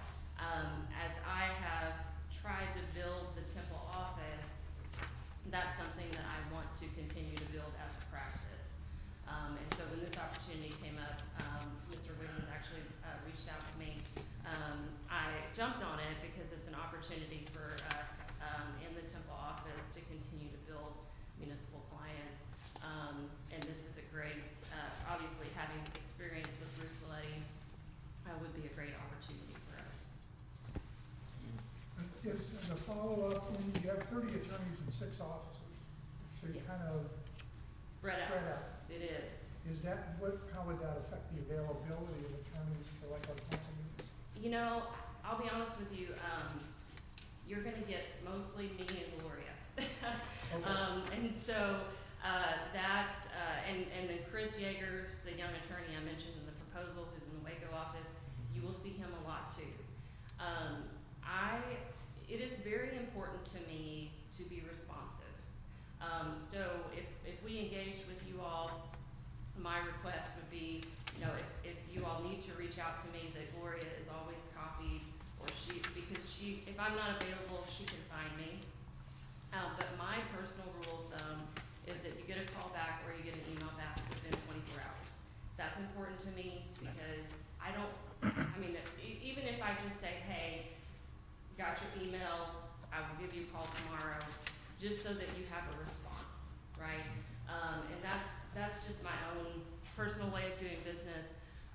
In my time in the city of Temple, I learned the hard way a few times that, you know, people just want to they want acknowledgement, right? They want to know that you're working on it. Or, you know, if a citizen calls and they're upset about something, as hard as those phone calls are, they just need to know that you're there, right? That you're ready to speak to them. And maybe you can't completely solve the problem, but you can listen and figure out what the next steps are. But I'll be honest with you, it's gonna be me and Gloria, for the most part. Linda, So, I have a Just question. one more question. Yeah, I have a question. Chris Yeager is a prosecutor out of Waco. yes, but this will be a new experience for him. He did, intern with the city of Waco, but full-time prosecution services will be new for him. It's gonna be new for him. Mr. Prater? Yeah, I have a question. On your rates here, it says you're down for $285 an hour. Yes, And Gloria is at 150. yes. So if we got both of y'all on one deal, are we paying you 285 and her 150 an hour? I'm not gonna duplicate work. So if it's something, if Gloria can draft an ordinance and I can do a quick review, that's what we're gonna do. Okay. Because I know city budgets and understand them. I'm not gonna duplicate work. And so we're gonna work as efficiently as possible. Okay, but we're gonna go through you and then you delegate to her. So more than likely, it's gonna be 285 an hour. Yeah, well, as we get if we got into a groove, you reach out to Gloria and say, hey, I need this ordinance done. I'm telling you, like, she's awesome. And she can run the show. But I will always review, because that's important to me too. But it'll be hit and miss what we're gonna be charged. We may be charged 285, we may be charged 150. The other thing I noted in the proposal, and I don't know if there's any interest, is we are open to discussing other rate structures. Whether that be some type of flat, annual fee for a certain number of hours of work. We're flexible on that, or open to the discussion. Okay, thank you. Anybody else have any questions? What- Okay. Mr. Wiggins? Okay. Well, you talking about the flexibility on your hours and rates. Could that include, attending any meeting? Being flexible on attendance? Yes, with the rate structure. In other words, a Yeah. flat rate, and we could figure in Right. attending meetings, if needed, maybe not every meeting, but attending some meetings. Yeah. The council meetings, you mean? Yes, ma'am. Specifically, yes. Yes, ma'am. But I know, at least when I was at Naaman Howell, y'all did not have Mr. Purple attend every council meeting. And so, we're flexible on that. And if that, again, if we need to be creative, on how we set that up, I'm happy to sit down and talk through what it might look like and see what we can do. Any other questions? Anybody else have any questions? Thank you very much. Yes, thank you, Kayla. And just to wrap it up and make sure everything's on the record, got previous experience. She was city attorney. We talked about that one. 10 years of experience in municipal government, and then offices in Temple. And then, yes, I was just going to mention that, their firm is willing and open to discussion of different rate structures. So Danielle, if you will move on to the recommendations there from me. Should be a couple slides back, I think. Sorry, I'm making you work, aren't you? Yeah. I do not have those in order. So my recommendation on this one, again, there's not going to be any changes with our bond attorney working on the sewer. There's not going to be any changes with our water representatives. There's a lot of different, niche things that go along with the water system. So we're going to continue to retain our firm out of Austin, Lloyd Gossett. I believe that both candidates that I brought before you tonight would work great for the city. They've both shown all the things that I talked about. I think this will allow us to really get our projects moving forward. We've just kind of seen that there's been a gap in coverage from our current firm. So I think this will help us move the ball forward on a lot of those projects.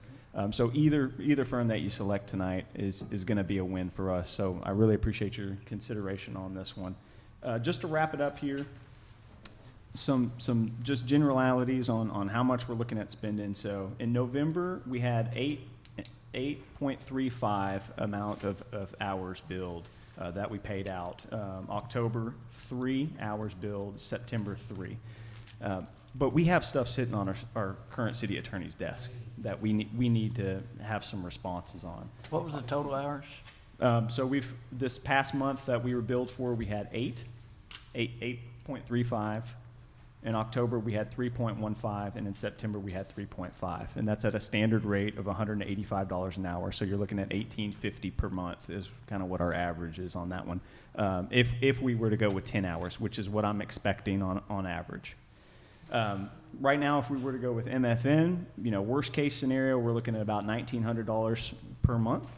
So that is increasing a little bit there. But again, they do have their structure set up so that paralegals can work for $80 an hour. If we did end up going with Kayla and her firm, we'd be looking at about $28.50, worst case scenario. But again, we can look at flat rate, structure with her firm. We can also look at, as she suggested, an annual fee as well. Either way, we can probably figure out a solution with both firms to stay on budget, pending no major litigation that is unexpected, of course. But any questions on any of that? I just wanted to give you all as much information as possible as we make this decision, because it is a big one. We're not gonna make a decision until later, right? No, that would be right now. We are on council agenda item number 27. We can make do I have anybody that wants to make a motion or nominate or decide on one, and then we can take a vote on that? Or we can just say, I can ask a question, all in favor of a certain one? Well, or we can just elaborate a little bit. I mean, I'm a big money guy, and Yeah. and we're talking about a big difference here from 1900 to 2850. But sometimes you get what you pay for, and not nothing against either one of them. I don't know if Kayla would be able to work with the city on that price or Did she say not. she was connected to Bruceville-Eddy? She's shaking her head, yes. So if council desires, if you want to make a selection, just a rough selection, we can move with that one. Contingent upon us, working out a price. I don't mind doing that, and we can try to see if we can work out something. I Got some more questions? I Yeah. have a question. well, it's more of, Okay. we have a flat rate of 190. There's no question what we're gonna be charged. And we got another rate that it's all over the place. I mean, I think we can, this other company here, I believe, maybe wants to donate a little bit more time to us. The other place says, she's got a bunch of places that she works for. Or is it, not the web, it's, which one was that right here? This, MFM, I think is more set to what we're gonna be charged. It's just my thought on it. I'm kinda, if I go to dinner and they say I might charge you $25 or I might charge you $125, I'm gonna go with the $25 meal, you know? I have a question, and I'm gonna ask questions for both of you, and I'll ask you first since you spoke first, and then you don't have to come back up there. Okay, whoever we choose, are you gonna be available to us at all times? And get back with us within 24 hours to let us know something, you know, whether, hey, you're asking too much, I don't know this yet, let me get back with you. At least let us know. And second part is, if we call you and we need you to come here to represent us on something, will you be available? Your answer. Short answer is yes to both. Okay. And the slightly longer answer is that you're gonna have my cell phone number, you're gonna have our emails, and responsiveness is a hallmark of MFM. Yeah. Because we represent so many cities who are just like y'all, who are budget conscious, who are the same size, we understand, we all work for the government, we understand what your concerns are, and we're gonna be exceptionally responsive. This is all we do. Okay, thank you. Next. No, same. I mean, I think that's, when you have attorneys who've worked in the municipal world, we're all aware of that, right? That things pop up when you don't expect them, like water leaks, and we're available. But I've already told you, that's my own personal way of doing business. I'm gonna get you a response. And if I go out of town, what I do for clients is just send an email. I'd send an email to Kent and say, hey, I'm gonna be out of town for, 4 or 5 days. Still text or call me, but just know that it might be Gloria or Chris that are coming, to But they would be so. Thank you very much for your answers. Thank you very much. Okay, I think that's all of the questions we have one. Yeah, No, I thought you had a question. I do. Okay, go ahead, Okay, sir. a couple We got one of more concerns in question. comparison, okay, is, definitely you're in Temple, you're closer by 10 20 miles. Okay, and, the size of the firms and the experience of the firms in this. I know you want to establish yourself as a municipal, representative or advocate, and you already have been and are established. So really what I'm kind of doing is kind of tying this up into a bag of what are you gonna buy, one way or the other, okay? And my concern is, you're saying, I have enough attorneys, enough people available that if you call, you're gonna get somebody at the other end of the phone call. Okay, they may not be able to answer that phone or answer that question right away, but they will get it, they already are notified, they're on notice. So they're gonna answer you as soon as possible. You're saying that you're gonna answer me in email or text or whatever it is as, within a 24-hour time frame. Sometimes that's not necessarily available to us. I.e., it was represented that if you get a police officer that's involved in an accident, in a high-speed pursuit, or something to that nature, okay, I don't have 24 hours. Amen. I have to bring the press to the site, okay? And I need not to put the chief in a position to where he's got to answer questions and that without having one or the other counsel present. With that concern, I'd like to hear maybe your response. Can you satisfy that concern? So, like I said, I've been practicing municipal law for about 20 years. I'm a 27-year lawyer. If for some reason you can't get a hold of me, because I'm at another meeting representing another client, you call one of my partners, you're going to be another 25, 30, 35-year partner who's practiced municipal law for that long. And so that's what we offer you. When I said redundancy, that's what I mean. You're going to get other heavily experienced municipal lawyers who back me up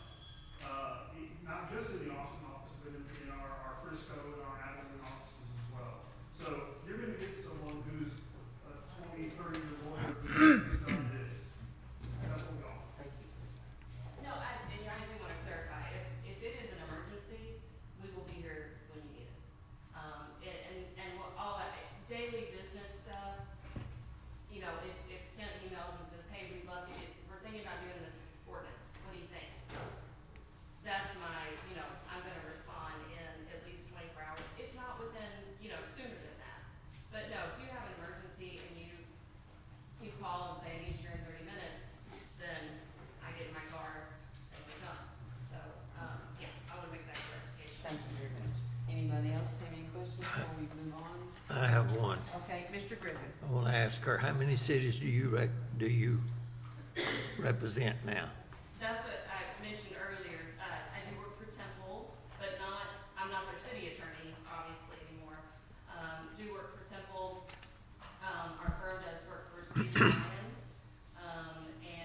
And then I do work for Bell County and, another taxing entity there in Temple as well.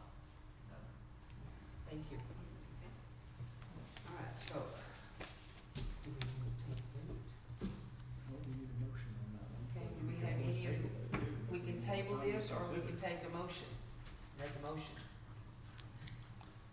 I mean, it's gonna be up to y'all to make the motions, I gotta sit here and say, so. Well, I think it needs more discussion maybe in private than, In private, so like a yes. closed session? Yeah, a Yes. closed session, I'd be more Closed happy with session. that. Are y'all willing to table it for a closed session? Yes.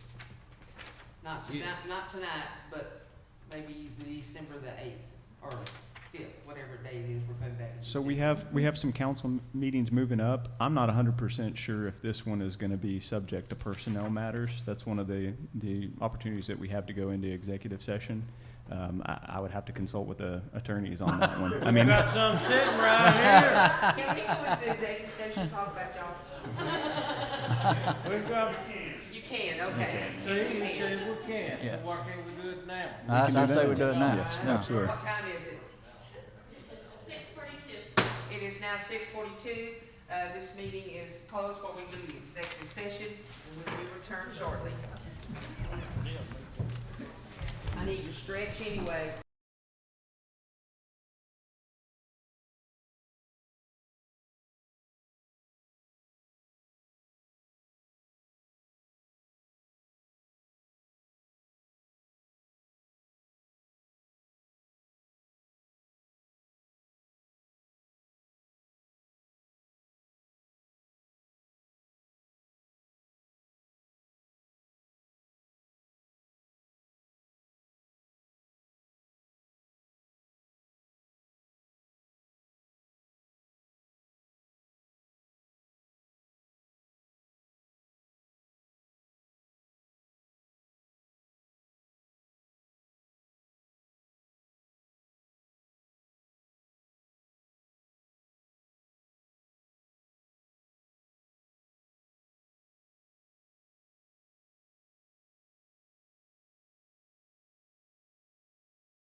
is it? I don't have my phone with me. 7:13. It is now 7:13.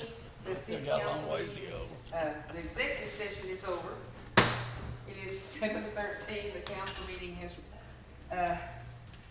started. Reconvened. All right. So, we are on the part of 27, which is, council to discuss, consider, and possibly take action to select a new city attorney.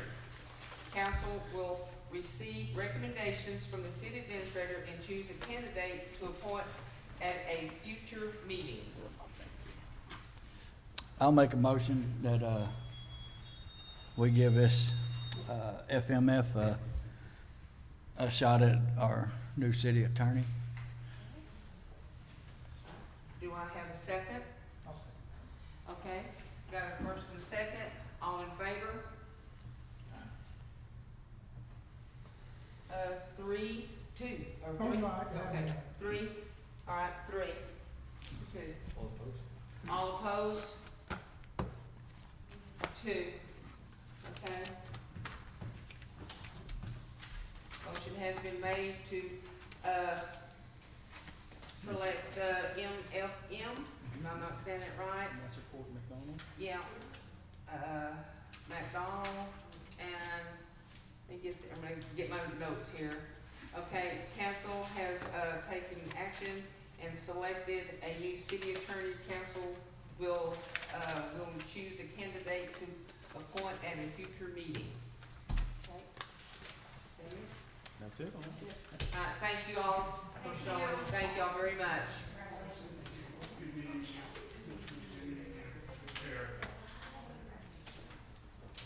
Okay, number,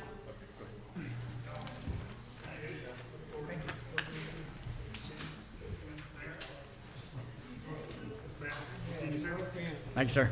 okay. You bet. Thank you. Okay, number 12, can we do A and B at the same time? Council to discuss, consider, and possibly take action on approving October of 2022 financial report and accounts payable for the general and water fund accounts. So I hate to drag this meeting on, but I do have some comments to make on the financials tonight.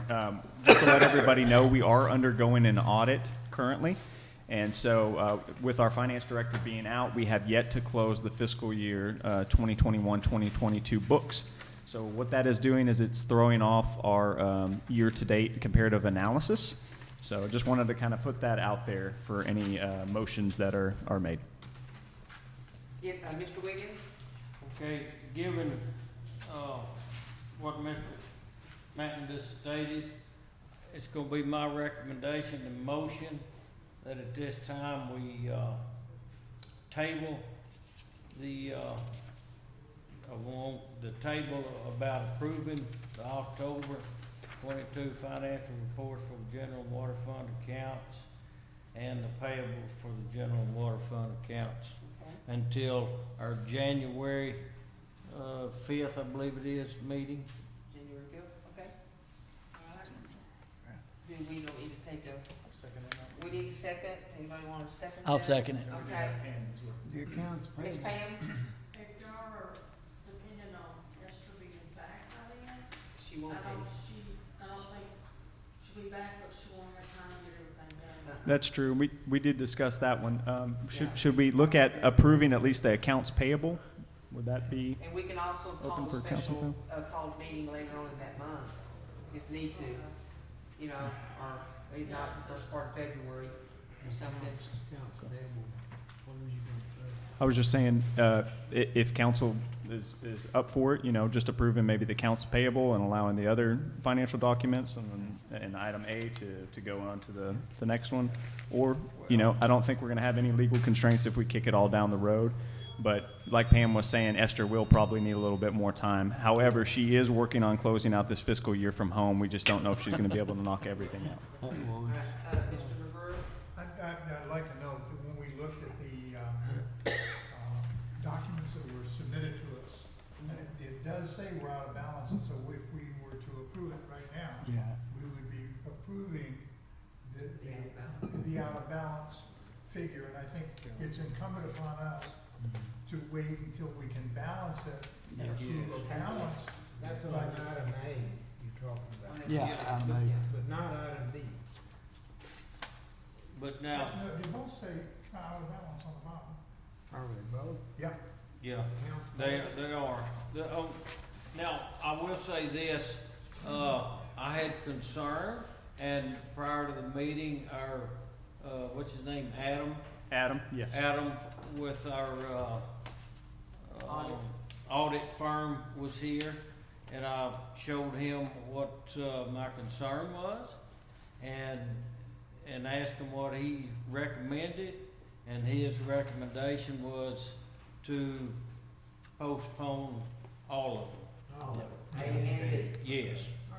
Postponed how long? So did I have a second? For how long? And until we can get it balanced. Okay. Yeah, it's pretty good out of balance. So here's what I'll do for council, if y'all are okay with it. If we go table this one to January 5th, I'll also bring forth the November financials just as I have at tonight's meeting. The only case is it's also going to be out of balance, right? But that way you can continue to see all the transactions and everything that we're making for transparency's sake. And we'll just continue to push this down until we can get it balanced and get it properly approved. We can table it to like the February meeting, but you can probably email us and let us know what's going on with the budget. Well, yes, ma'am. Have it Sure. on the agenda, does that suit everybody on that part? What's Or do that? we need to bring this before the, No, my motion stands is both of them are tabled. yes, sir. And until, now, if you want to amend it, I don't mind amending that motion, from January to February if needed, but I just left it in January for now, and if we need to do something different at that time, we can. Okay, go ahead and put it on the agenda for January. Yes. Okay, all right. I'll second that motion. Okay, Mr. Griffin seconds it. Okay, all in favor? Unanimous, okay. All right, number 13, cast a ballot for candidates to the Fall County Appraisal District Board of Directors. Council will discuss, consider, and probably take action by resolution to vote on candidates to the Fall County Appraisal District Board of Directors. Okay, Mr. So, just as a reminder, we made selections on nominations at a meeting previously, and tonight we're just looking at some of the nominees on which ones we would actually like to cast ballots for to serve on the Falls County Appraisal District. There is one more nomination that was available, or that's available for you tonight than was previously available on the selection of candidates, 2 nominees. Okay. How many is on there? 4? So we have 3 total, and we are allowed to make 2 votes. I'll go with number 1 and number 3.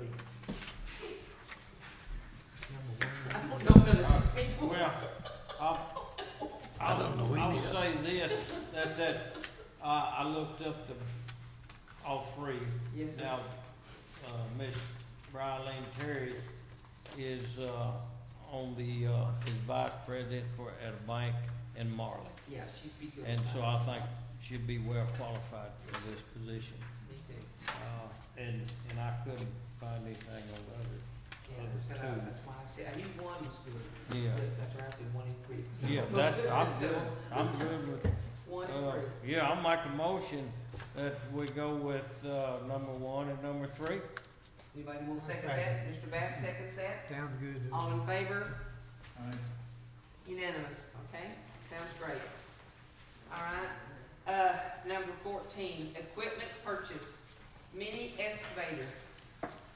At the request of the Budget Committee, council will discuss, consider, and possibly take action on the purchase of a new mini excavator for the water department from RDO Equipment Company in the amount not to exceed $50,000. Gene, do you have anything to say on that? Yes, ma'am, there is. This is we had talked about this in the budget workshop, and, so I went around and I got pricing from John Deere, Holt Cat,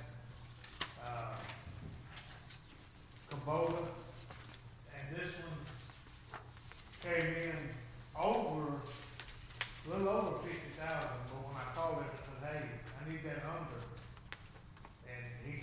finished submitted another quote for $49,982. That's with, a thumb for picking like rocks and big tree branches and stuff up if we need be. It's an open cab. I didn't need enclosed cab. And it's got the warranty and all. It's the same exact excavator that Lorena uses right now. And I went down there and looked at it, and I don't know, there's pictures of it right there. That's Lorena's excavator. And that's exactly the one that we got for.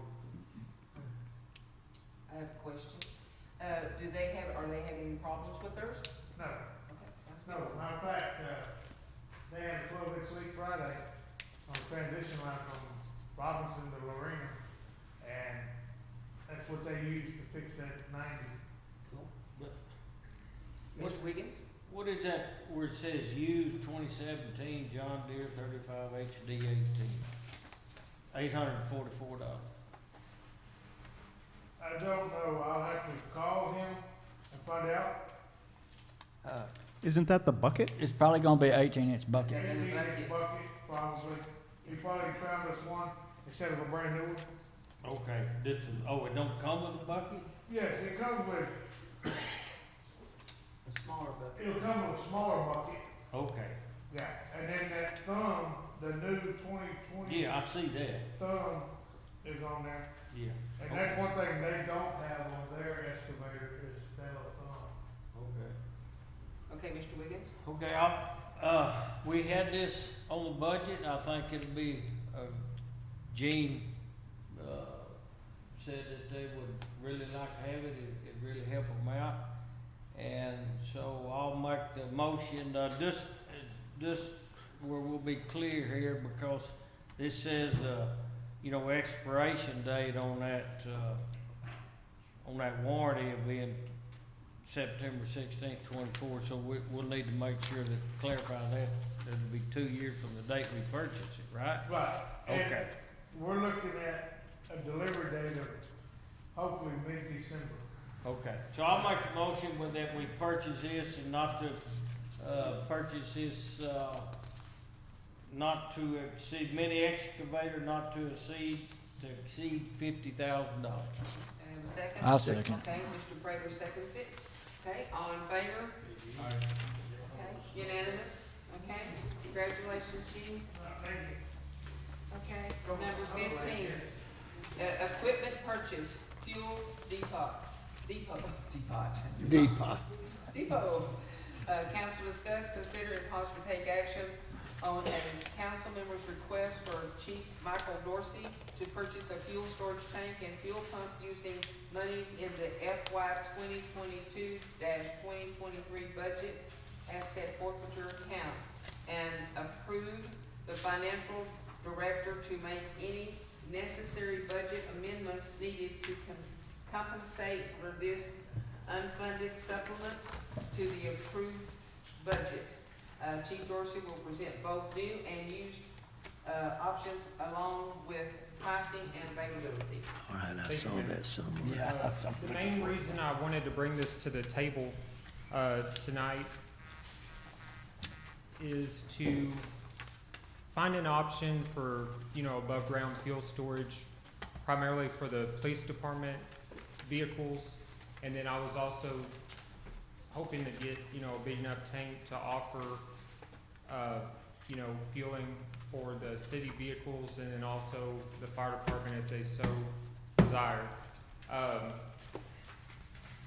But mainly just having, our own supply of fuel, and that would save right now with us not having a gas station at the moment. Because right now, no matter where we go, we're having to travel to get gas and then travel back. So that would cut that out. And then also, Gene brought up a good point earlier because we do get a lot of stranded motorist calls, and so we assist motorists that are stranded on the side of 35, and sometimes they run out of fuel. And so we would have to either give them a ride to the fuel station or go get fuel for them and bring it back. And that would, make that situation a lot easier as well. I did reach out to 2 companies that were willing to work with us One being the Hughes Tank Company there in Venus, Texas. They provided a quote, and then also Smith Tank Equipment out of Tyler provided a quote. The one thing that was, I wanted to point out in their quote is down at the bottom, they're giving price totals, but that's for each item. That's not a total for, I'm wanting to get 2 tanks. So on each line where it gives a total, that's for just one, because it's for each item. So you just have to multiply those times 2 to get a total. As far as used Maybe it's in the tanks go, police department. when I was looking online, there was just one company that kept popping up, and that was EnviroSafe they're out of Florida, but they offer a lot of used options. None of their pricing is online. You have to request a quote for whatever item you're interested in. But tonight I didn't necessarily want y'all to make a motion. I wanted to present the ideas and availability that I could find, but then ask the council for some direction whether to go with new or used. If we do go with a tank over 1,100 gallons, which I would like to do, you have to register them with TCEQ. I reached out to them. There's a 3-page registration form you have to fill out and submit to them, and my understanding is you just register your tanks when you get them, and then you just have to re-register every year. So it doesn't sound like it's that big of an issue. So there are different options. For the 2 companies that quoted me a price, there were 2,000 gallon tanks, one for diesel, one for gas.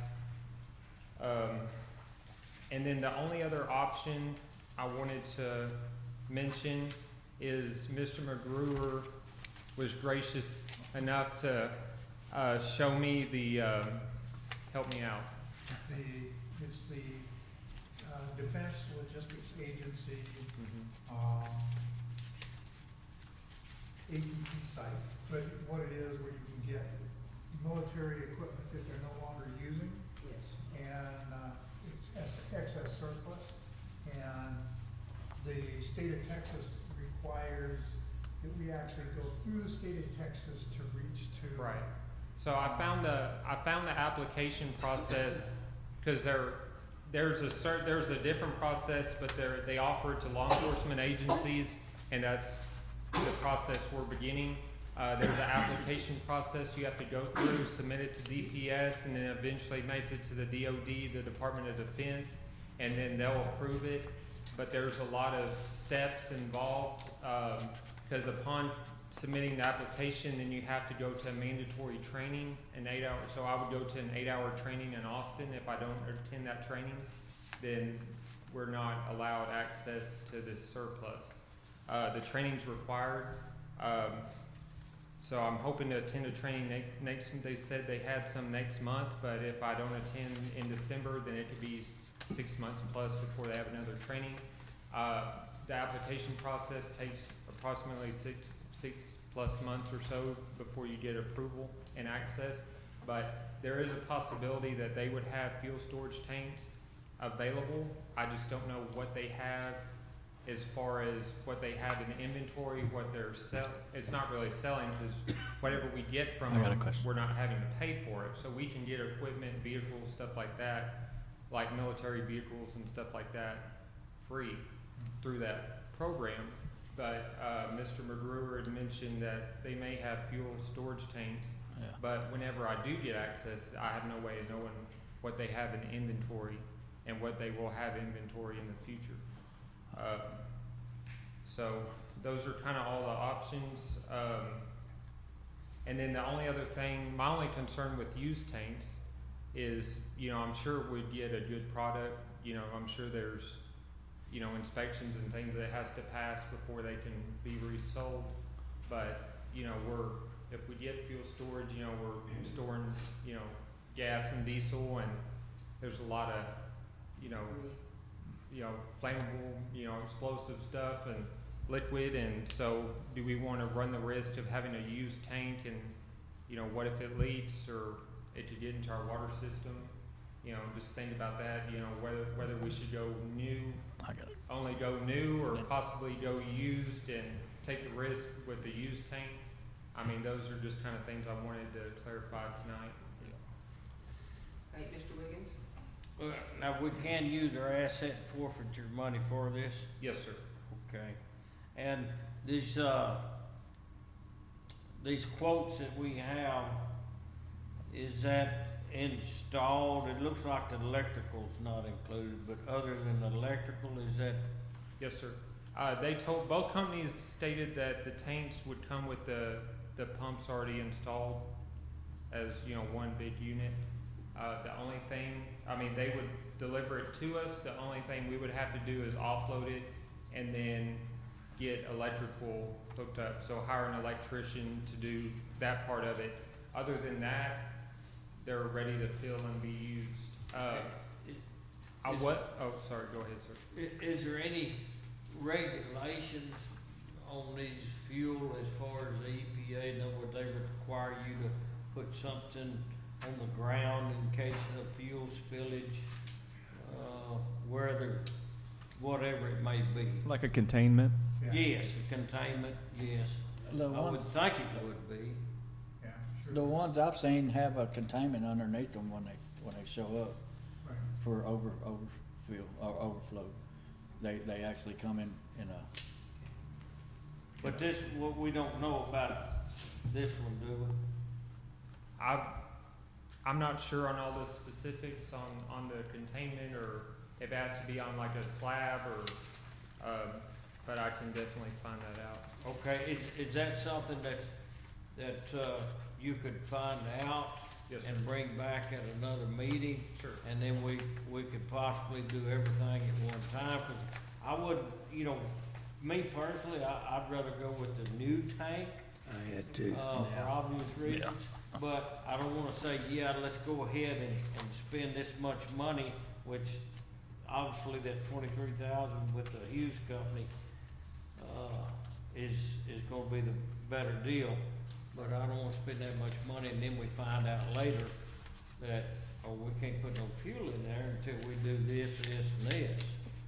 So, maybe you could find that out and come back Sure. to us. So with that, I'll make a motion to table this. Okay, all right. Mr. McCurdy, you had a Well, one of my concerns is, we wanna use this to be able to fuel our vehicles and stuff like that, but my concern is emergency situations, where at one point in time, we lost power for an extended period of time. If you have an electric pump, that's useless, unless you get electricity to it.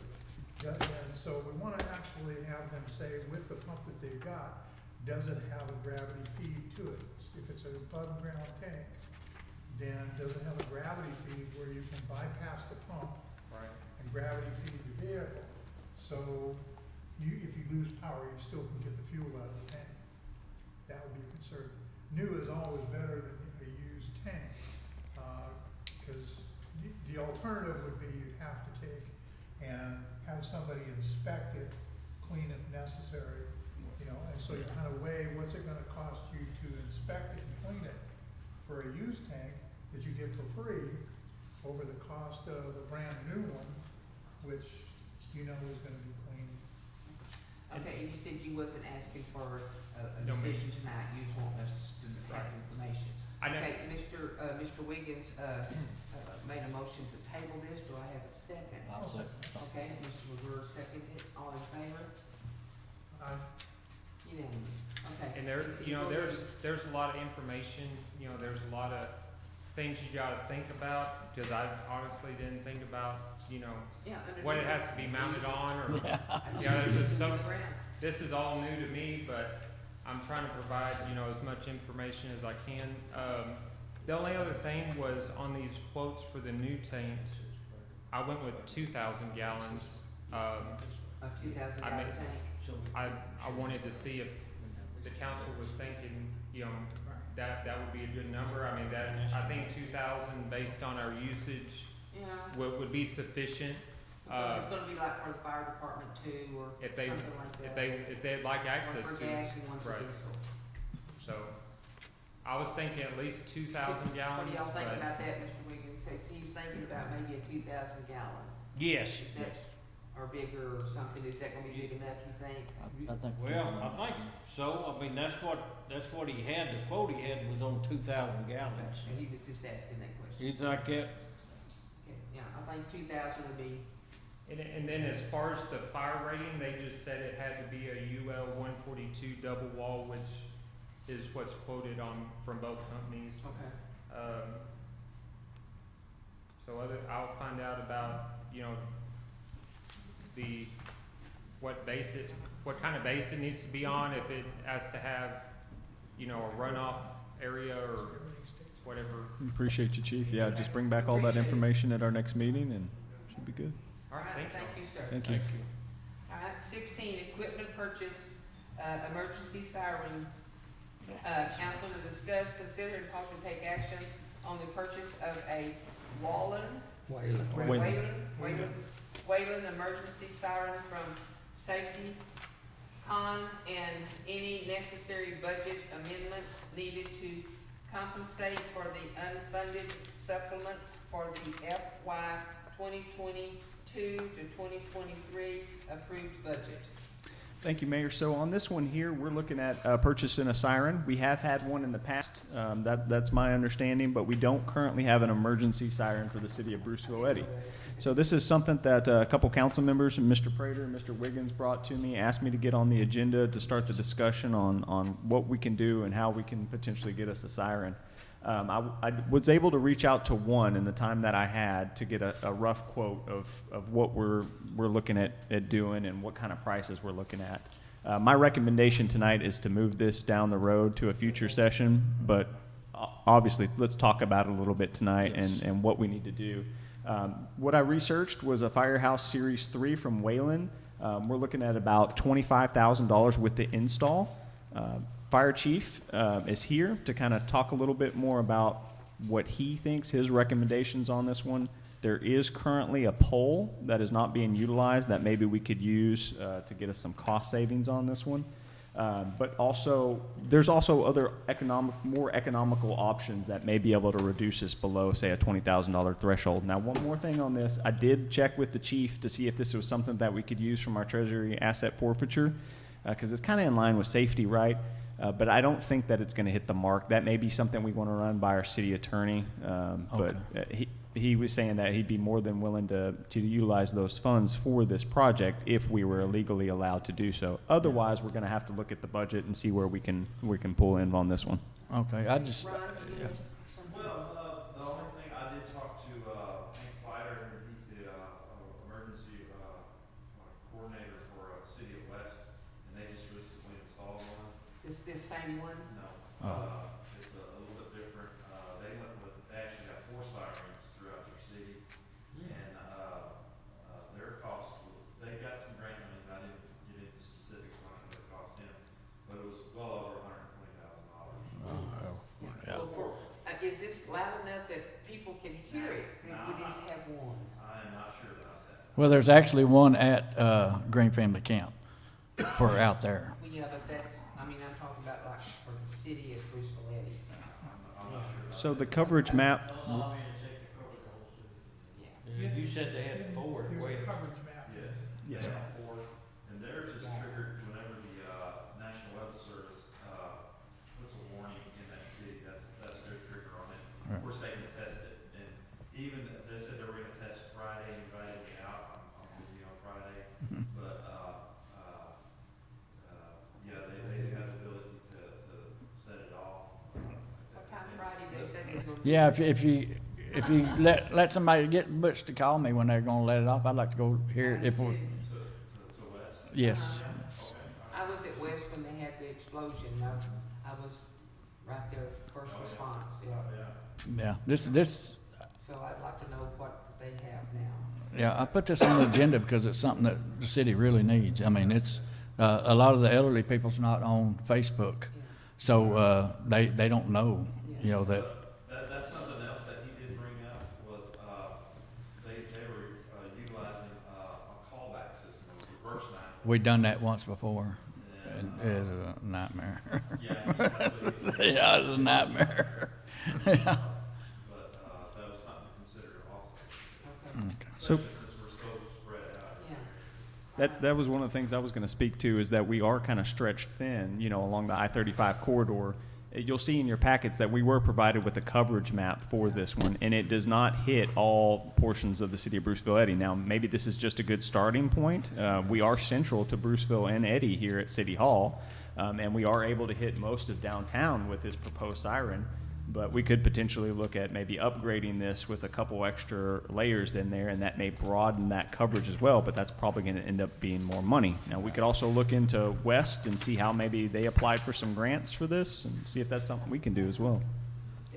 Do you know, did they go through the fire department there to do that, or did they go through The fire department has absolutely nothing to or do. did they do Perea, maybe the JP there, did he, because I know he's big into that. The Hank Flatter, I can get you in touch with him. Yeah, Okay. yeah. Have him call y'all or All right. set up an email or something. But he is he's a Bellevue fireman. He's a fire marshal for the city of West. Okay, And then, he's an emergency, thank you. Cool. coordinator. That's who we need to talk to then. All right, thank you, Ron, we appreciate that. Appreciate it. And, well, just a couple more things.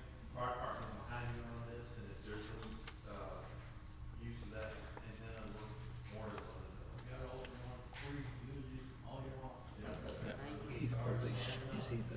And Chief, did you want to talk a little bit about activating this siren and how that would work with your radios, and you're proposing potentially to move away from these radios? Right, so, we're, currently, we're in the process of changing radios. We're gonna go to an 800 system like PD uses, it'll still be county dispatch. So I'm not sure, we would have to look into it, but I don't know, how these sirens activate. We're on a VH system right now.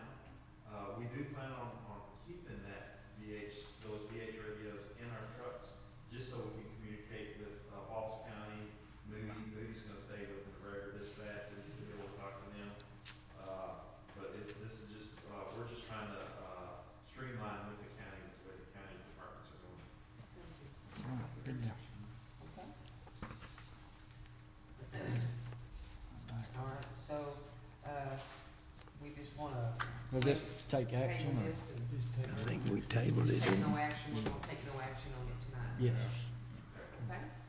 Chief, thank you so much for coming out Yes, thank you and very, very answering some much. questions. And just let them get a hold of us, and I'd like to go there. Yeah, I'd like to. I'll find out about what time they're. Alright. All right, I appreciate that. Just tell old Butch he can run and get his take us over there. And buy us lunch afterwards. Yeah. I'll call Robbie over there at, the funeral home, and he'll take us to lunch. There you Just go. for safety. Okay, let's go to number 17. Vehicle purchase update. Chief Michael Dorsey, council discuss, consider, and possibly take action on a request made by Chief Dorsey for the city council to consider a vehicle purchase from, several vehicles that are currently on inventory at the Chicago Motors. Items originally approved by council at the September of 2022 council meeting, and revision of the October 27th of 2022 council meeting using monies in the forfeiture of 2022 and 2023 budget. Thank you, Mayor. I wanted to back up to last month's meeting, because Chicago Motors did have a vehicle in inventory. It was a 2019 Tahoe 4-wheel drive. It had a little over, it was 27,000 miles and some change. It was still in their online inventory whenever we had this discussion last month, and then I reached out to them Friday, the day after the meeting, to see about purchasing that vehicle, and it had already sold. They have two other vehicles in their inventory currently. The one that I'm most interested in is a 2019 Chevy Tahoe 4-wheel drive PPV police package Tahoe. It's a one owner. It's got a clean Carfax, no accidents. The only thing that is different than what we discussed last month is the mileage. The current mileage on this vehicle is 43,000. 322 miles. I did speak to the gentleman that owns Chicago Motors, and they have this vehicle and one other vehicle. The other 2019 Tahoe, I believe, has 1,000 or 2,000 more miles on it, but it's a multi-owner. But he was pretty confident that after these vehicles are gone, that they're not gonna acquire any more vehicles with this few of miles. All their other vehicles are higher mileage, and he doesn't anticipate them getting any more vehicles with this few of miles on it. I did check with them, the dealer, Chicago Motors, they offer a 15-day, 500-mile warranty. So if anything goes wrong, they'll honor that with a warranty with those stipulations. It does not have remaining bumper-to-bumper warranty, but it does have a remaining powertrain warranty that I confirmed with Chevrolet. It has a remaining powertrain warranty. It was a 5-year, 100,000-mile warranty, which is still active until March of 2024. So it has a powertrain warranty until March of 2024. And what was the other warranty that it came with? 15? It has a warranty through Chicago Motors, the seller or the dealer, Right. a 15-day, 500-mile warranty. So if anything goes wrong, they'll make it right. It's basically what they said. Okay. The price on it, since they said any vehicle sold to law enforcement agency, they'll waive the shipping, so they're waiving an $800 shipping charge. So the total cost out the door would be, without tax, is $37,995. I have a question. Okay, Mr. Prater? I see it's, this car was in New York. Is there any way to find out if it, when they got this car new, if it had an undercarriage package where they sprayed the undercarriage? Because they salt their roads and stuff up there. I'd hate to get it rusted out. Right, looking at the pictures, it didn't look to have any rust. I can definitely find that out. I do know that this vehicle was, I think it was a lease vehicle for Panasonic, but they said it was a demo vehicle for, I guess, their product or whatever, but it was owned or used by Panasonic, is what they told me. I think wasn't that the two-owner one was in New York, wasn't the one-owner one in Colorado? I believe so, yes, sir. Which one had the less miles on it, Colorado or New York? This one, the one that I have in the packet, the one that we've been talking about, the one owner, it says owned in the following states, Colorado. Okay. Mr. Wiggins, you have a question? Yes, I like the two-owner one, and here's why. Is, if you look at it, it's already, they already did a brake replacement on it, front brake pads replaced, and that, now the one owner, if you look at it, it has a recall warranty on it, and it says down there on, what would that be? On about the 2, 3, 4th page on it, it shows manufacturer safety recall issue, unexpected pull to one side. So the first thing we're gonna have to do is take that thing in and put it in shop, very first. That's the one owner? That's the one owner, yes. And we're versus the other one, it don't have no recall issues. And like I said, at least it's already had some brakes replaced, so. Now, you know, granted, it come from up around New York, and like Richard said, I don't know about the salt issue, but, other than that, I mean, I would say the two-owner one. I'll just kind of put Just this for one that out into reason. the air as well. Any of these police units, they're not long-term assets, as much as we wish they could be. We're putting a lot of miles on these police vehicles, so a lot of the long-term considerations that you might consider for a vehicle you're purchasing for your household, such as the rust issue there, I don't know if that one's going to be as big of a concern for an asset that we're going to have, for 5 years before we have to end up getting another one. But when you're pulling through ditches, that's the last thing you want is a weak frame. Yes, sir. It's pretty important that they have that undercoating. A lot of them up there, in them states, they have that undercoating. It'd be easy to find out. But I'd hate to see somebody, I mean, we had a cop car here once before, drove through the ditch and ripped the whole gas tank out of it. So, I do believe that the two owners is still available. I did ask them to, you know, hold this other vehicle,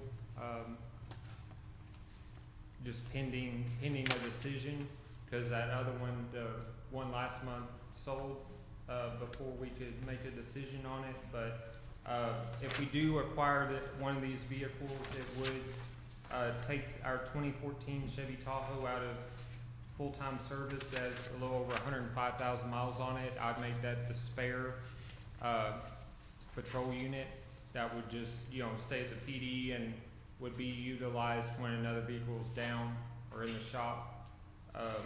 So that would keep the miles off of it, you know, full-time. It would go out of full-time use and just be on standby for us.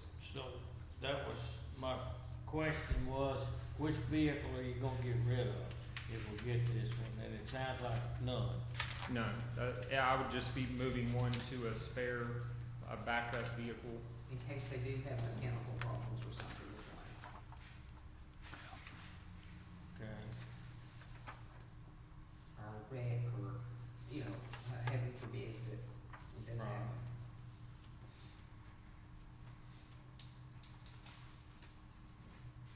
Any other questions? I'm okay. Okay.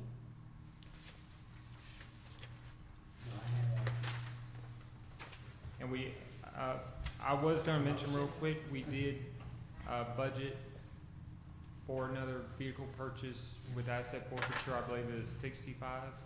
So we're looking at 75,000 Okay. budgeted for this year. And the reason we're bringing this one back is obviously what Chief said, but also because we weren't able to find a vehicle with those constraints that council passed the last time. We were looking at, if you look up on the screen, we had a 45,000 was our max dollar amount, 30,000 miles was our max mileage. So we just need a little bit more wiggle room, and the chief was able to find a couple of vehicles that probably aren't going to come up again. And I don't know if that's a sales tactic that they were pushing on us, or if that really is truly the case, that these were Panasonic display models. And yeah, that's something we might want to hop on there. Okay, Mr. LaFleur? Well, I'd like to make a motion that we approve the two-owner vehicle. If we hesitate, it's not gonna be there, so. And he was already approved one council meeting. It's just that if by the time he got approved, and then he was approached that maybe get a new one and over versus the used one, then by the time he was trying to make his decision, they sold it. Let's Well, I have a- tomorrow and buy that vehicle. That's my motion. Well, I have discussion on it too. If this is the lease and it was driven by Panasonic, people from Panasonic, is this a police car? Does it have? It has, it's the police package as far as the engine, the suspension. Does it have the cage on the inside? I'd have to. I mean, that's, are we gonna have to spend more money to put another cage in it and outfit it for a police car? I mean, if this isn't actually it has the package, but is that the picture of the car that was on here? That Yes, picture sir. that's the picture of it? Yes, sir. Yeah, it's got aluminum alloy wheels. I doubt it was a police car. It might have the package, but I doubt very seriously it was a police car. So you're looking at putting another cage in it, and Well, you can see that. yeah. So I mean, Is either one of how them? much is that going to cost? We have a motion on the floor right now to, We don't have a second. get this. I would have to do some upfitting, but I'm not going to rely on a full-time outfitter. There are a few things that I'll have to, you know, some lights in the cage, and I already have a camera system, I already have a radar system on hand. So I have local people I could call upon to install those and do it the most affordable way we can, but we would have to put some equipment in it. Who's your local people? There's Cat Fleet and Temple. Okay. I got you. That's good. There's, I mean, even our automotive shop here in town, he has the know-how to, he did a K9 partition. He moved the one out of our F-150 into one of our other Tahoes, and he did a terrific job on that. Yeah. He also welded the seats in the back of the one he bought from us. He welded the I seats think in, so. Mr. Moore would be more than capable of, if I got a cage, he could put it in and Okay. save us quite a bit of money. What kind of price is on that? Sir, What kind of, just a basic prices on putting a cage in or something? as far as like materials? Yeah, I mean, just what, Cost-wise to put a cage back there. yeah, just ballpark. I'd say under 5,000. So now you're looking at up to $50,000? And that's without, it, Let's go ahead and It's gonna cost them some It's more to gonna outfit it, Yeah. to totally outfit it, yeah. no doubt. I mean, it does, it's not coming No, totally it's not gonna come. outfitted, and nor would one if we ordered it. No. If we ordered the brand new one, is that right? They Right, don't 'cause come the- outfitted, we would have to. The 3 cars that we purchased, and we have gotten the 3 new ones, because we bought the cars that were just like this one, and then we had to add all the equipment into it, and it was between 10 and 15,000. But, I don't, it's not, I can guarantee it's not gonna be that much doing it, this other route. Okay. Right now, we have a motion on the floor to go ahead and give permission to get this taken care of, go ahead and get a vehicle. Do we have a second, or do we? And this is for the 2-owner vehicle, correct? The 2-owner This is vehicle, just the to one that clarify. you wanted, right? I mean, either option, Either one, either or? either or, yes ma'am. Okay, just one of them, okay? Does anybody, second, Mr. Bass seconded? Okay, all in favor? Okay, opposed? Okay, go for it, get your vehicle. Thank you all. 3 to 2. I have one thing to say. West is gonna be testing their, sirens at 10 o'clock on Friday. 10 p.m. 10A. Willing to meet with y'all, anybody that wants to at their fire station afterwards, give you any kind of advice. Oh. Okay. at I'll the be fire there. station, I'll be okay? there. Yeah, I'll be there. 10 a.m. Thank you. 10 a.m. You wanna go, Mr. McGurk? Huh? You wanna go? No.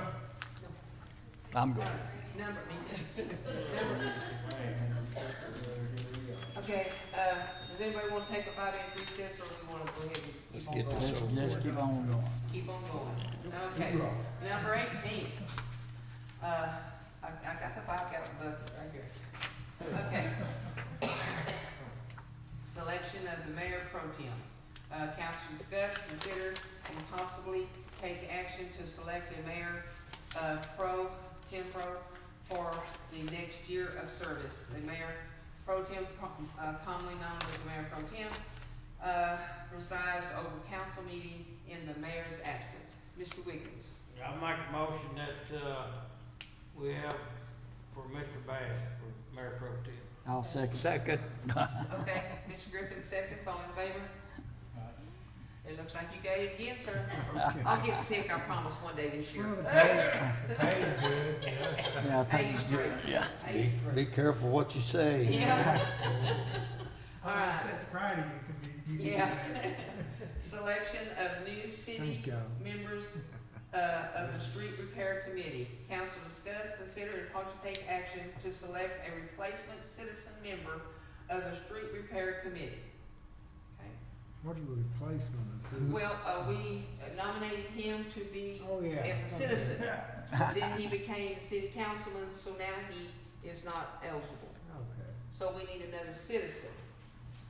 Does anybody want to volunteer? How many for this? citizens? I see Miss Wiggins over there. She looks She interested. says, I have a full-time job. So since we don't have any citizens in here, if y'all don't have any nominees or recommendations, if y'all wouldn't mind approving a motion on that one, and I can reach out to some of the same folks that I'm looking into for the IPC, for that Infrastructure Planning Committee, and seeing if they don't want to serve on that one, maybe they would want to serve on this one, and I I'll can make a just do it that way motion too. that we let Kent Okay. find a Second. suitable. Okay, Mr. Griffin seconds, all in favor? Unanimous. I think Mr. Colton wanted to raise his hand, but he was thinking about the other committee. Well, I know I'm supposed to at least ask about the other one. Okay, all right. Okay, let's see, here we're going to number 20, agreement for professional services, utility collection. Council to discuss, consider and possibly take action to approve the mayor to enter into an agreement with the MVBA LLC DBA Accounts Receivable Collection Group for the purpose of collecting past due utilities accounts deemed uncollectible by city council. All right, so Mayor, just a few things from me on this one. So we do currently have a contract with MVBA for other services. You'll see up here that we're currently paying 30% for a collection fee for all of our delinquent court fines and fees. We're also paying 20% for property taxes. Just so council is aware, we're looking at about a $10,000 amount for delinquent accounts right now. Laura and Pam are both working on getting some extra invoices out there to get some of these bills caught up.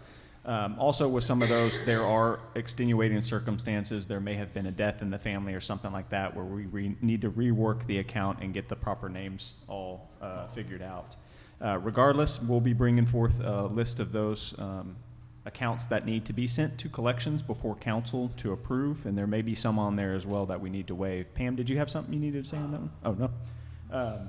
So yes, that's all my spiel on that one. All right, and now maybe I'm supposed to sign some papers. Will they, Okay, so- we need to take- will the percent, what's the percent of collection? Oh, so on this one for the utilities accounts, this would be 30%. 30%. Okay, nice. They're willing to take this on too. Yeah. Well, Okay. I'm moved. Mr. Wait. Higgins. That's all right. This is just for the utilities account only, right? Yes. That's correct. We already have current contract for property taxes and court fines. Yeah, we have them for the other already. Okay, and I read this contract, it's a 3-year contract, renews automatically, on the anniversary date for a 12-month period. And, after we're tied in for 3 years, the way I see it. And after that, you can, has a 60-day termination clause. But then if you invoke that, then they're entitled to 6 more months. Just so y'all know about the contract. Is that what you say, or see, Mr. Madden? Yeah. Yes, sir. Yes, sir. I agree with that one. These kind of contract clauses are pretty standard, especially for smaller cities. It allows us to kind of, not have to renew something year after year, which takes up staff time. But then the downside is you're locked into it, and if you miss that renewal period, then you're locked in for another time period. But yes, this will allow us to continue to collect some revenue, maybe not at the full rate, but they're going to have the tools. They have the staff available. They're kind of building their reputation as a collections agency. They've even got a separate company that I think they're calling themselves doing business as such and such, but they have the capacity to go and get some of these funds that we don't necessarily have the ability to do so. So we're going to get some revenue flowing in, even if it isn't at the 100% rate. And it don't cost us anything to do it. That's correct. Yeah, this is all off of what they're able to collect. So they give us the full amount that they're able to collect, and then we pay that back to them at the 30% rate. I got you. One comment, in reading the contract, it is noted that it renews, but it renews on an annual basis after the 3 years. So it's 3 years, and then it automatically renews annually after that period of time, unless, of course, we say, we're not satisfied with the service. That's true. That's correct. Okay, Mr. Bass? If there's no more discussion, I moved, approve, the mayor to enter into an agreement with MVBA LLC, for the purpose of collecting past due utilities. Okay, Mr. Griffin? Second. Okay, Okay. all in favor? Unanimous? Okay. All right. We got that one. Okay, all right, agreement for professional services, for James Reddy.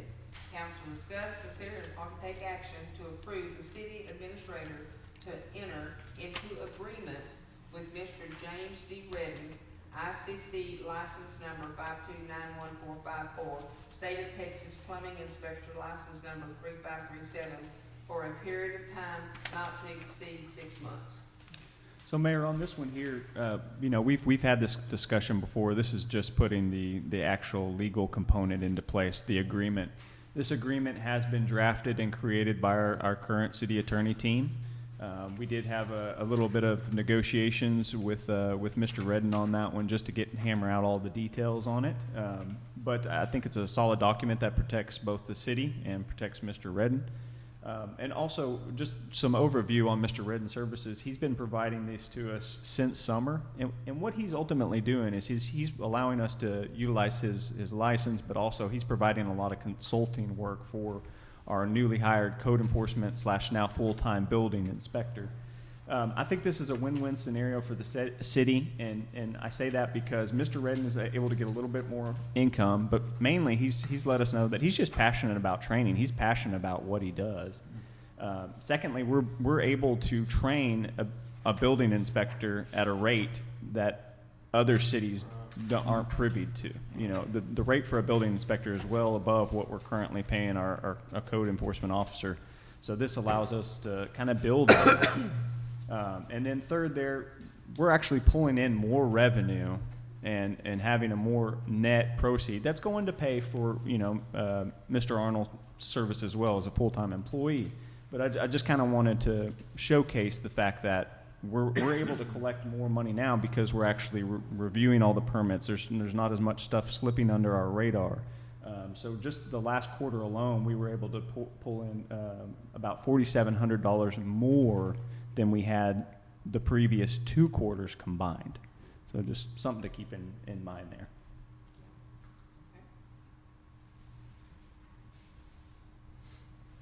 Is there any discussion? Yeah, and is there any more discussion? I don't think. I don't have any discussion. I'll make a motion. then. Okay, Mr. Bass makes a motion, to, approve the city administrator entering into agreement with Mr. Redden, okay, for a period of time not to exceed 6 months. And you second, Mr. McGuire seconded. McGuire. McGruer. I'm tired. You got close. You got close. kept you here pretty late. You can put a D in it, we're good. Okay. All right. We need Now, to vote. all in favor? Aye. Unanimous. Okay, thank you. I worked late last night. I didn't hear that. Okay. 22, 23. agreement for payment processing services. At the request of the Budget Committee, council discuss, consider, and ought to take action to approve the city administrator to enter into agreement with the Payment Group LLC, replacing our existing online payment vendor and allowing for any purchase to fully integrate the software into our existing utility and court management software up to the amount approved in the FY 2022-2023 budget of $2,000. So Mayor, on this one here, this is something that we kind of brought you in on, let you see some of the demonstration on the technical side of it, but this is also something that staff and I have researched extensively. We've brought in our city secretary, our water clerk. We wanted to look at our overall payment processing services that we currently have. There's not a whole lot of functionality for customers and staff. We're doing a lot of things manually. One of the first things I was told when I got here to the city was that we're posting credit card payments the next day manually. And as you can imagine, when the 15th rolls around, that's taken up a lot of time from staff. So we went out and we searched some different vendors. We heard from 3. We got full demonstrations on all 3 of them. And what we're bringing to you is what we think is our best foot forward. Paya, also known as the Payment Group, is one that's used by a lot of local municipalities. Moody actually just executed an agreement with them. And we do have Lee Side. She's actually going to be on the phone here to answer any questions that y'all might have here in a few minutes. But it has better efficiencies for staff. We're actually going to see lower customer fees. So that's a win for everyone, especially when we're talking about increasing water rates. We also have more payment options for customers. So right now, a customer comes in, they can't pay via credit card here in the lobby. Pay is actually going to provide us with some credit card swipers so we can process those in-house. They're also going to offer, telephone services. So if somebody wants to call in, and I think even eventually they're working on an even newer portal function where folks can text in their payment. So what that ultimately ends up for us, especially for our, the finance side of things, is we're probably going to end up being able to take in more money easily. So people are, have more convenient ways to pay. That's going to end up as a win for the customer, a win for the city. And then also just better customer portals. So the customer will be able to see some more insights into their billing. Right now, you have to actually go to a separate page on our website just to be able to view our bill, which is very frustrating on the customer side of things. Mr. Wiggins, sorry, did you have a question on that one? Oh, well, on this whole thing, if I'm looking at it right, from what I see and understand, there's no cost to the city for this service. That's correct. We can terminate this contract with 30 days written notice. That's correct. Danielle, if you want to move to the next slide on that one, I've got some more information, I think. So there is no implementation cost on this one. It's gonna, all the fee is gonna go off to the customer wanting to utilize the processing services. However, we're probably gonna have to purchase an extra portal to allow this software to talk with our current Encode Tyler Technology software. Right now we have $2,000 budgeted for this year. I'm expecting that will probably come in around under $1,000. So very little amount that we're talking about in the big scope of things. Danielle, if you want to go one more. So we talked a little bit about this, in-person payments, remote payments. They can make these payments, any time of the day. We're also going to have bilingual phone agents available. So non-native speakers can call in and process their credit card over the phone, through a remote service. That fee is a little bit more. That's a 4% fee instead of the 3% fee. But Danielle, if you go one more. Kind of wanted to just do a comparison here, for the citizens and everybody to see what we're looking at savings-wise for our current vendor and then with Paya. So if you're looking at a huge bill, you're saving a few bucks there. But down here on the bottom tier, for a $60 bill, most people wouldn't think twice about, say a $2 cost difference. But some of our elderly folks, some of those folks with lower to moderate incomes, $2 is a whole lot. So this is going to save them a lot of money over the year. And think about making that payment over and over and over again. So that adds up. With that, I think that's all my spiel. I'll answer any questions, and then I can get Lee, our vendor representative, on the phone too if y'all have any questions. If not, I can call her off as well. It looks like Yeah, that's, I have no discussion in it. Okay, somebody wanna make a motion? Yeah, I'll make a motion that, that we approve this, agreement with, TPG. Okay, I'll second it. Mr. Prater seconded. All right, all in favor? Unanimous? Oh, yeah, yes. Okay, all right.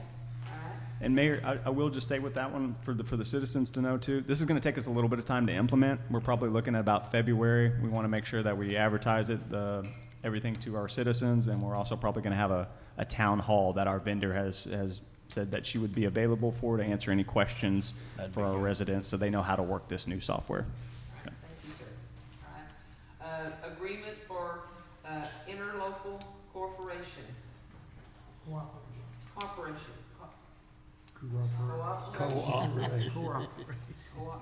Okay, whatever that word is. Cooperate.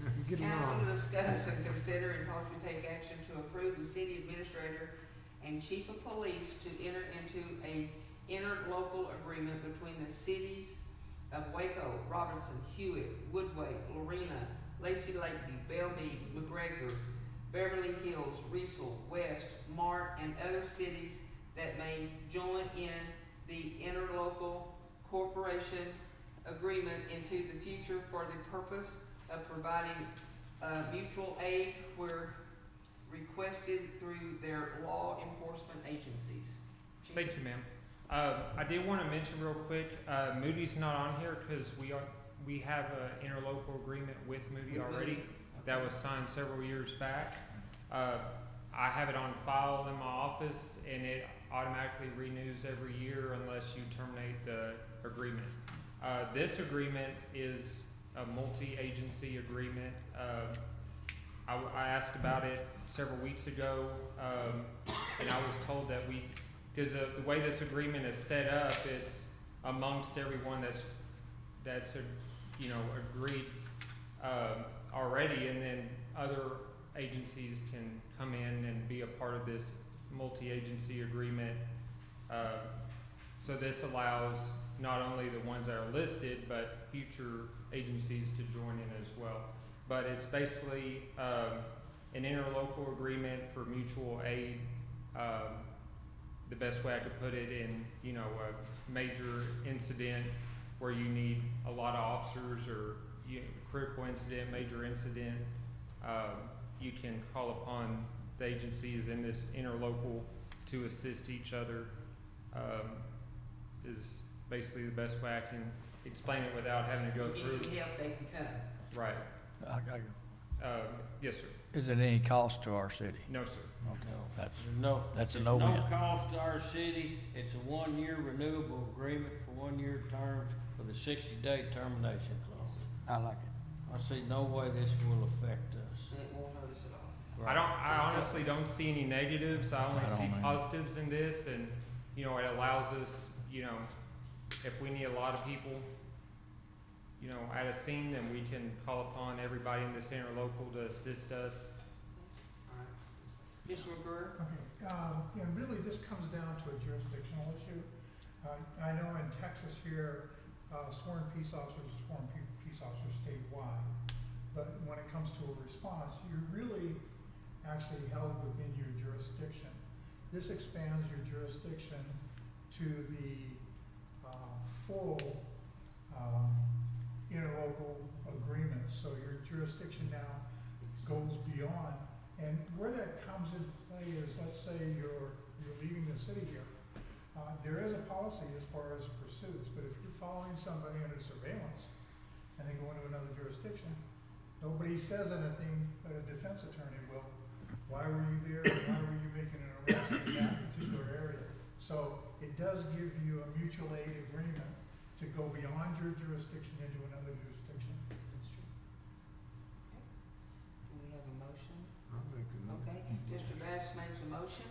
I move that we approve the city administrator and the chief of police to each enter into an agreement, interlocal agreement with these cities mentioned in item 23. Including Moody. Yeah, including Oh, that's Moody. already We're already. We're already. Okay, never mind. Yes, ma'am. Okay.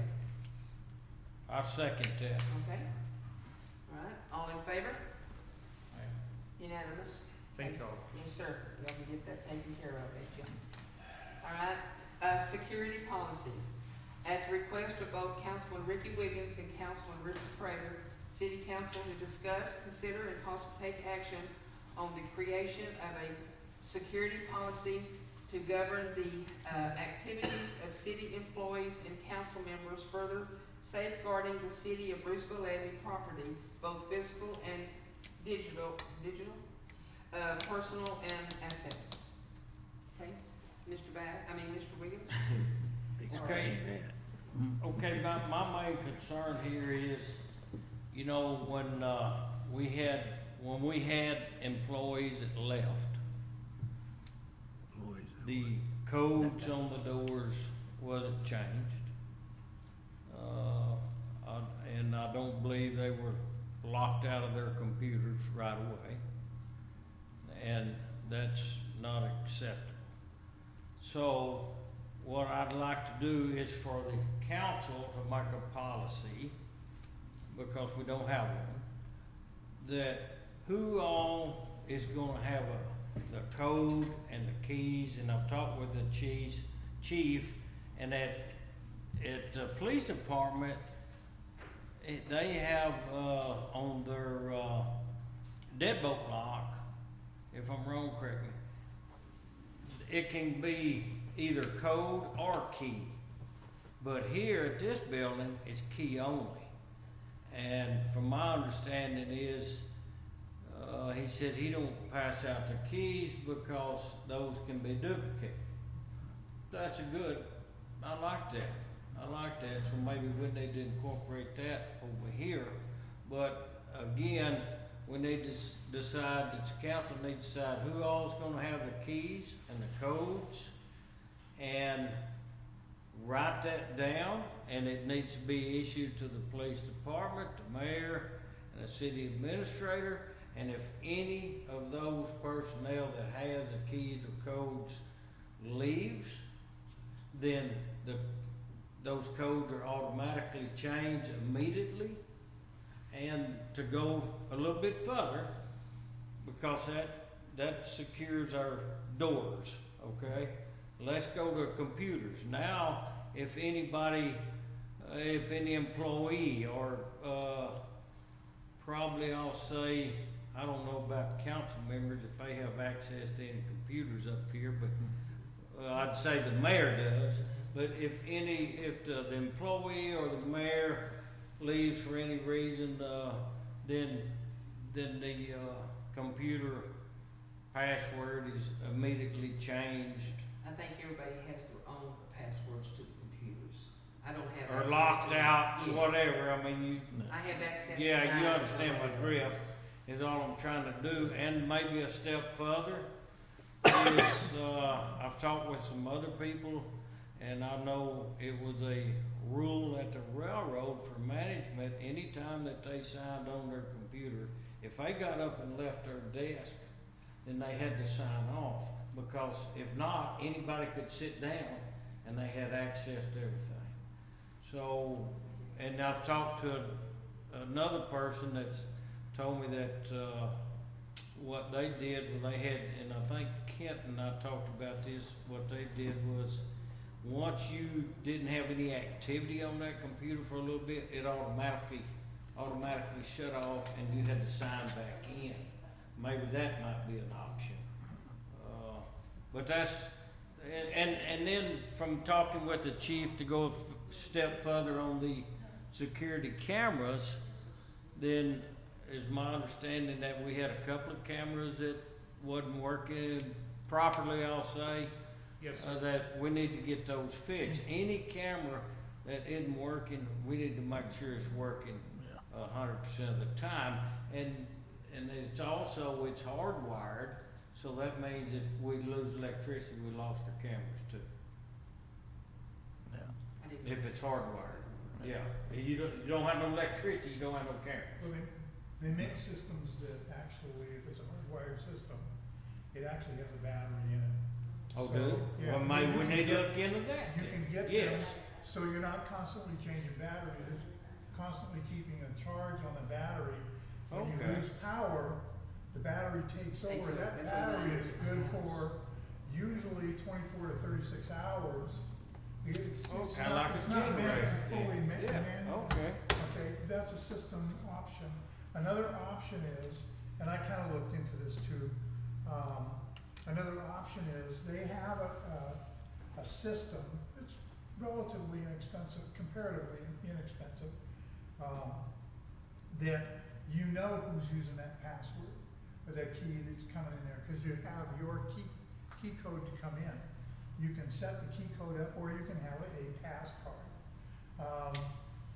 In the Capitol building, you would carry a key card with you, and when you tap that key card, it knows that Graham Brewer tapped that key card and went through that door. We could do something like that where you know who's coming and going. The other thing that you do is when you use that key code, you can zone it. So let's say you're a city council member. Okay, city council members, what times do we actually need to be in here? Do we need to be here from 7 PM to 7 AM? No. There's really no reason for us to come in here. No. But from 7 AM to 7 PM or during normal business hours, you should be able to access the building. And so you come up here with your key card at 7 AM and touch it, you can get in. But at 7:05 PM, you hit that and the door is gonna say, no, come back tomorrow. You know what I mean? So, I mean, there are systems out there that we can actually implement here that makes it easy for us. And you can actually, even if the person doesn't turn in the key card, you can deactivate it. Yeah. It's useless then. Okay, Colton? I can help probably alleviate some of these. Do y'all all have y'all's own sign-ins, like an email that y'all log on to these computers with? Did like my computer, I have I can get in mine, and everybody that works for the city can. Okay. You know, because, you know, but I can't get into theirs. Yeah. Right. Council members have their own individual email Okay, addresses so- with And the passwords. council members have their own individuals to get into their computer, their Yeah, laptops. well, there's email. Just Right. email. Yeah, just email. Not Yeah. computer access. But y'all like sign into the computers with that email and password, correct? I don't sign. No, they No. do that remotely from their home, from their Do y'all have phones, local tablets. accounts on the computer? No. No, No, just the mayor. Just the mayor. just me. Okay. Yeah, and Yeah. mine is.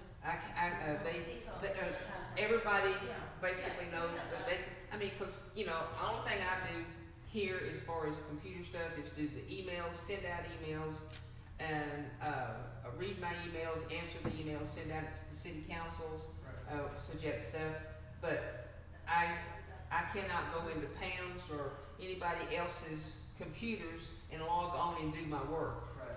I only can do it on mine. I was primarily asking because if you had like a domain set up, you were talking about employees leaving, you could literally disable their account and Yeah, it won't work. that's, I got And that's, information. yes, and that's something that we just need to put in policy and start doing We on got that one. it. Yeah. Pam?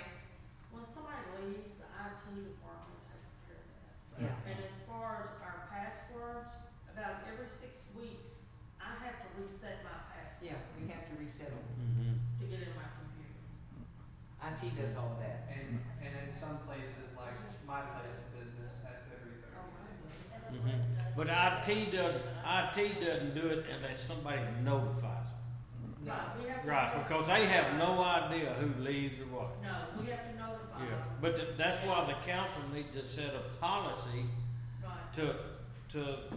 for somebody to notify them immediately. Yeah.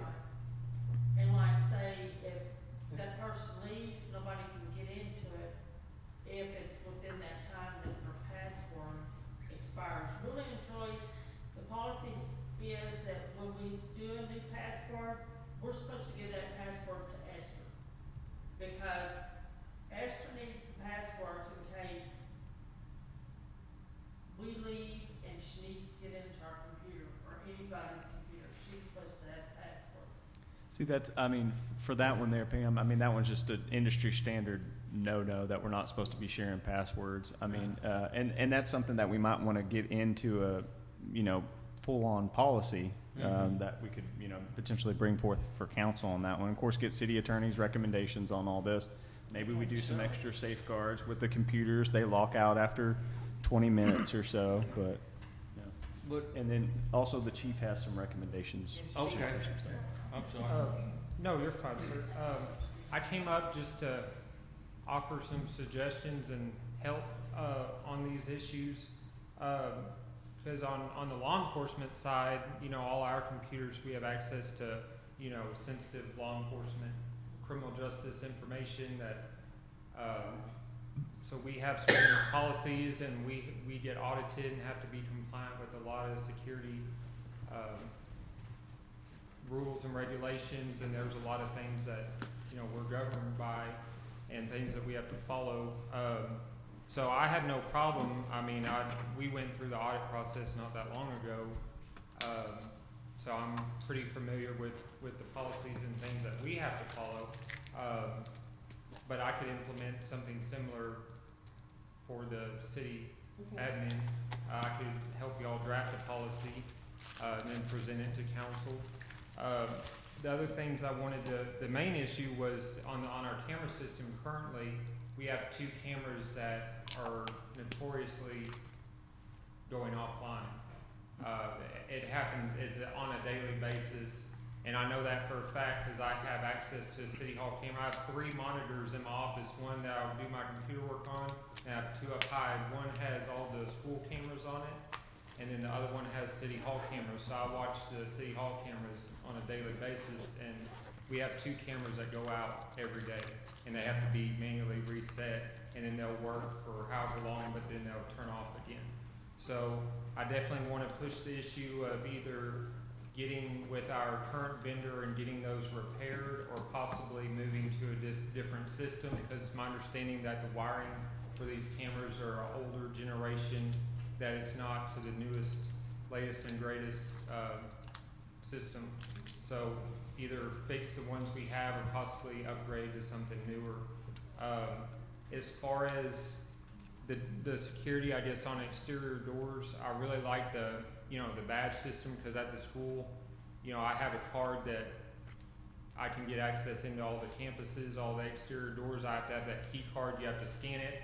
So that would eliminate any keys, any codes. Right. You have to have that card. You can activate them, deactivate them at any time. So I think you just have to go into your computer and deactivate that card, and then they wouldn't have access. And, you can't, it's hard to duplicate one of those cards. You can't just go to Ace Hardware and get a copy of it. So I think a badge system would be great. I think, it wouldn't cost a lot of money, because we only have 3 exterior doors to City Hall. Well, per door, it's around 15 to 2,700 per door. Okay. Yeah, we could get some prices, or like I have at the PD, like Mr. Councilman Wiggins was talking about, because at the PD we have a bottom latch lock, like here at City Hall, that has a code. And then for the deadbolts, whenever we moved over there, I took the deadbolts that were there out, and I put deadbolt that has a keypad. And both key code, the lock for just the handle to unlock the door is different than the code for the deadbolt. And for the deadbolt lock, since there's a code, I have the keys that came with, and I haven't copied them. I have them locked in my office, and I haven't issued physical keys to anybody for that deadbolt lock. So that's an option to think about. I did also want to see about getting, they're called peephole cameras. It's literally a camera on the outside of the door that looks like a peephole. It's really small, and then there's a screen on the inside, and I would want to put that on this back door and on the drive-through door. So whenever you're walking out, you can see if someone's standing out there, or if a vehicle is out there, especially in the drive-through, because you're basically walking out into unknown, because you don't know what's on the other side of that door. If that's what you talked to me about. Yes, ma'am. And then the only other thing that I would recommend is an electric magnet door lock, so a mag lock for this front door, that there's a button, so when the door shuts, it's locked magnetically, and then you have to hit a button to release that to go out. But this system also comes with remotes that we could give to the staff in the water office in the court, that if they saw a threat coming up, they could hit that button and lock that door immediately. I like to. And I was looking on Amazon, to get the keypad locks, to get the peephole cameras, and to get the mag lock. It's a little over $500, and I would be willing to cover that out of one of my budget items from the PD. Is that per door, sir? Well, for that keypad lock, I put a quantity 2. They're $99 a piece. For the peephole cameras are $99 a piece. So 2 of those at $99, and then that mag lock was $117.90. Okay, Mr. Wiggins has a question. Yes, sir. Okay, is this something that we could use asset forfeiture money on? No, sir. It's not. Not for City Hall, but. Okay. But this, to me, this is still a security issue, and it doesn't matter, this building and the police department building doesn't belong to me, doesn't belong to any of us, it belongs to these people out here. But it's our job to see that it's secure and safe. And so I think we need to do it. And I think it would be a good idea for the chief, the city administrator, and the mayor to get together. I mean, y'all have heard what our concerns are, and bring it back to the council. Now, with that said, I would like to, for the council to decide who is gonna have access to in here. That's, I'd like to talk on that. Okay, Mr. Prater? The other day, I come in to get my agenda. Walked in that door. I disturbed Laura. Danielle got up to come help me. This door was open, so I come in here to go in there. And then you come and help me. So for me to show up and get my agenda, it disturbed 3 people that was doing their jobs. And here I am, I'm trying to do my job, and I don't even have access to the building where I come to do my job. I don't know about everybody else, but a citizen asks me a question. I don't care if I'm at the cafe. When I leave that cafe, I come straight up here. And I go ask, I try to find out myself. And if I can't, I'm gonna ask Mr. Minton, or I'm gonna ask you, or I'm gonna ask somebody. But here I don't have access to a building that I'm supposed to be working out of. And evidently, I passed a background check to become a city council member. So why we shouldn't have access to a building that we work out of is ridiculous to me. I disturb people doing their job so I could come in and get my agenda. And most time I come in, y'all don't even know I'm here. I just come in, I do my business, and I leave, unless I just run around and say hi to everybody. Yeah. But for me to not be able to come in a building that I was elected to work out of is ridiculous to me. I don't understand it. If you don't trust me to come in this building, I should have never been elected.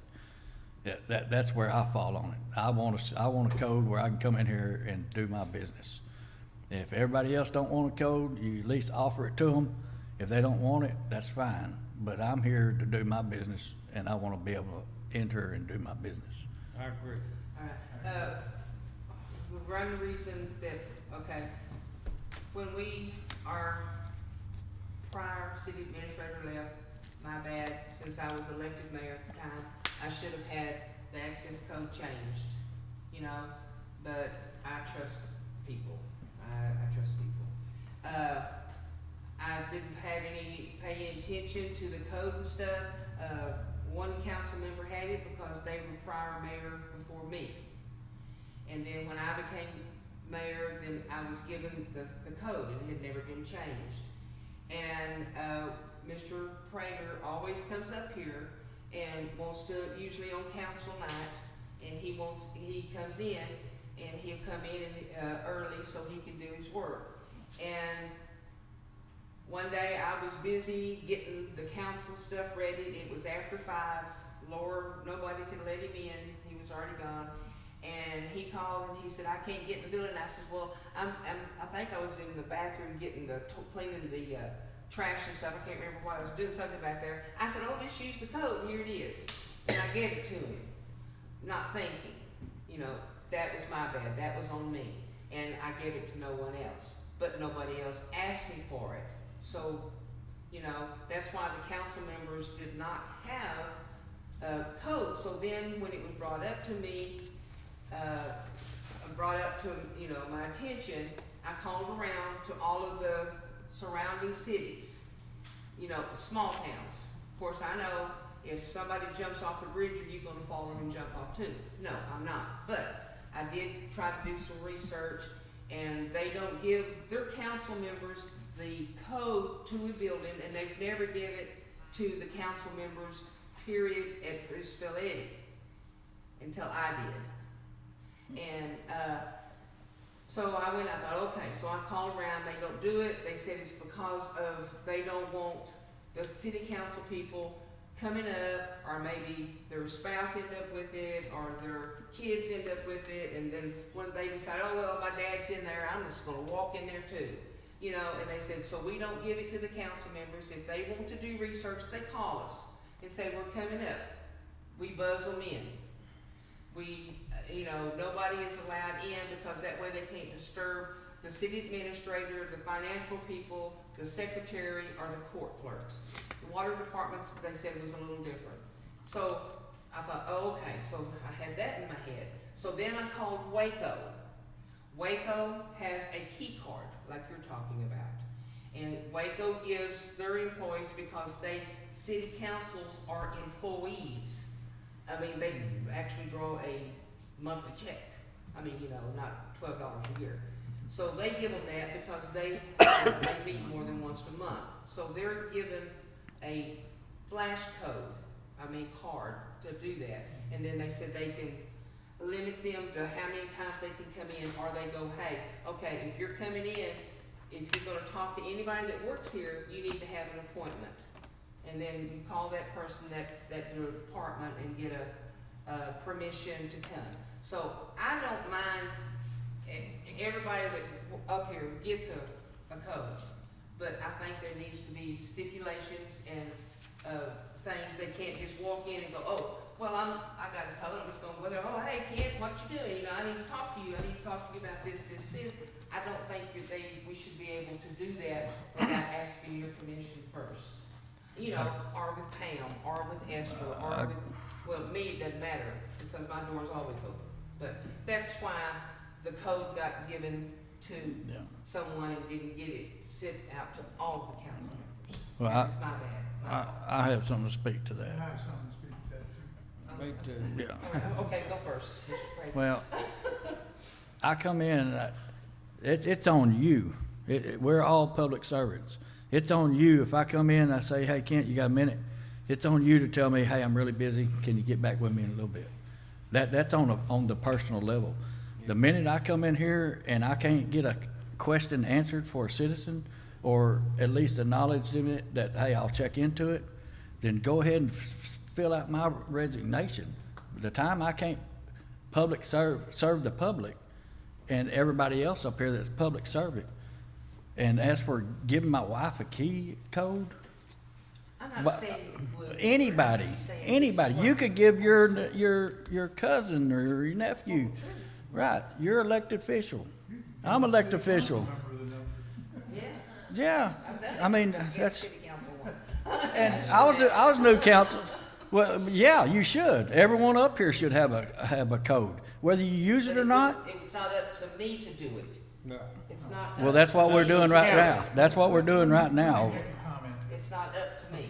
Okay, one, I find it hard to believe that the city council has the responsibility of managing the finances of the city and has the responsibility of providing security for the citizens, but not enough trust to be able to come into the building Yes. that they do that in. There should be access for the city council. And to I'm come not in here. saying it should, it just never I- been that wait, way, I'm- so I didn't know the I'm not difference. done yet, okay, because this is really kind of a sore issue to me. It's almost exclusionary, saying, you know what, you work out there, and you get to come in here for a meeting, but your office is out there. That's what that says when I don't have access to this Yes. building. So I need to be somewhere else, maybe sit in my car and write notes or whatever. But the idea is, we're put by the people to come in here, so you don't have the people in here. We're doing the people's business. Now, if you're coming in here because you wanna do a coffee clutch, you're in here for the wrong reasons. Right. Okay? And then the issue of giving out a security password. There needs to be penalties for giving out a password. Anywhere where I've gotten a key card, a password, a key code, or anything like that, depending on where you're at. I mean, when I worked for the government, okay, you give out that password. Go ahead. It's 2 years in prison. Okay? We're not gonna imprison any of our council members, but the idea is there should be a penalty to go along with, your use of that password. If you give that out, okay, then, you don't change that code for free. Somebody's gotta do that. So there's a financial penalty for illegally giving out that password. Okay, so you're reimbursing you for doing that. Should there be a penalty of, you know what, for 90 days, we won't give you a password until the password has been changed and disseminated to everybody, and then at the end of 90 days, we'll reinstate your password. The idea is, you're still giving access to this, but there should be some responsibility. We were elected here because the citizens believe us to be responsible individuals with some kind of integrity to say, I'm going to keep those things sacred that are sacred, passcodes, key cards, whatever, okay? So my point is, as an elected person representing the people, I should be able to come in this building to access what I need in this building. And I should not be coming here because I need to have coffee with you guys. Right. Oh, I agree. I mean, I didn't ever get a code to the building until I was elected mayor. And that's when Sonia gave me the code.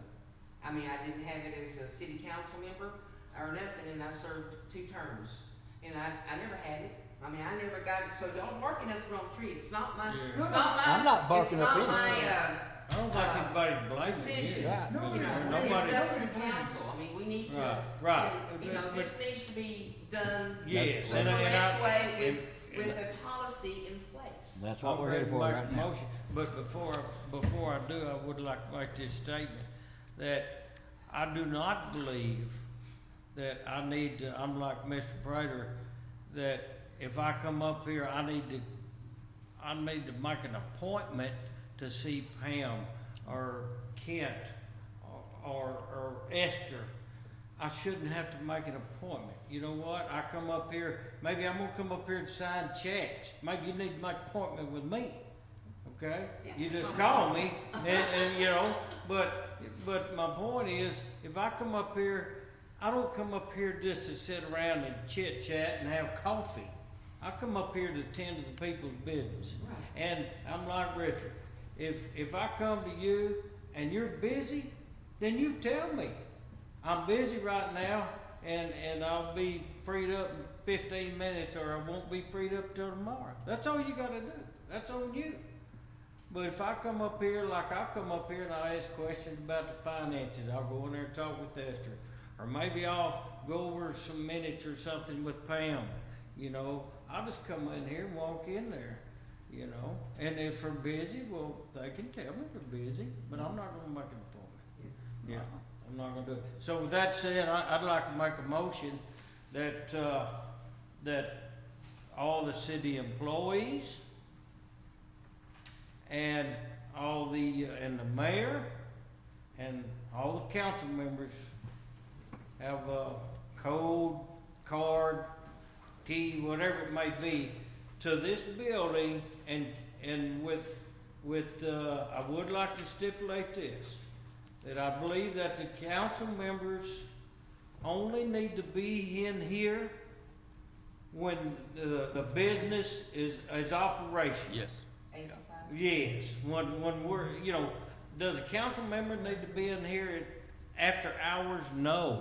No, Have no business in here, I don't believe that. Nope. Or as long as our city hall is open, and this is just for the city hall. You know, we're not gonna have access to the police department, I'm just talking city hall here. Yeah, just city hall. Yes, Not you, Chief. yes. I'll spend enough time in the police That's my motion. I'll second it. Okay, Mr. Wonderful. Okay, all in favor? Aye. Unanimous. I didn't see Mr. Griffin's hand there for a minute. I seen it now. It was there. Thank you. All right. Okay, water rates, new rate structure. Council discuss, consider and possibly take action to approve a new water rate structure for the Bruceville-Eddy water system, including the addition of a water meter testing fee. Council will review our current rates along with recent rate increases passed along to the city of Bruceville-Eddy public water system for our bulk water on the back supplies. Blue Bonnet Water Supply Corporation Council will discuss and review different options for updating our current rates and ensuring fund solvency.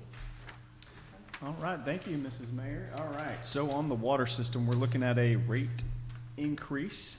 We've been talking about it a little bit for the last couple months. Blue Bonnet did pass on a increase to us, 9.375% in October the 1st.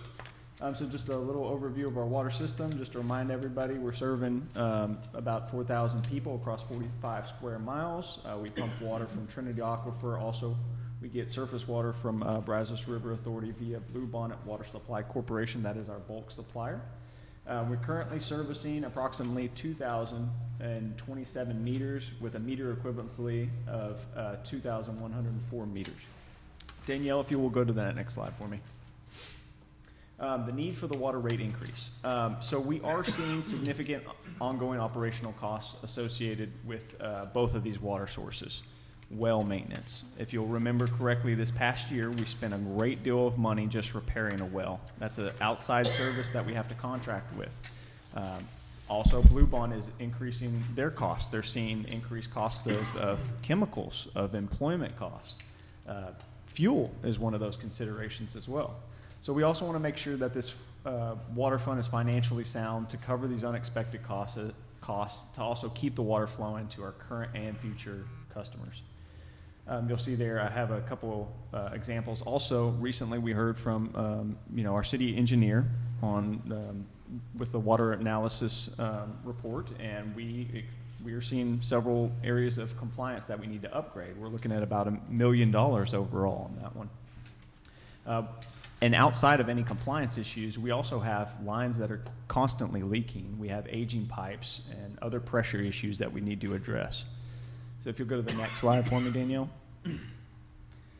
Okay, so talking about the numbers here, we're adjusting for inflation. If we go with just that 9.375%, this is almost exactly in line with what we had to end up increasing our trash rates with. This is just that general market inflation that we're experiencing.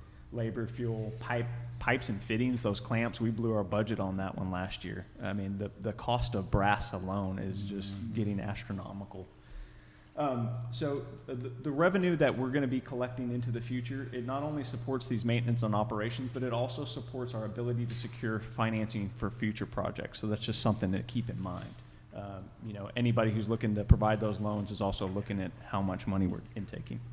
And the next one for me, Danielle. Okay, I did have a few requests for information as we approached this agenda item.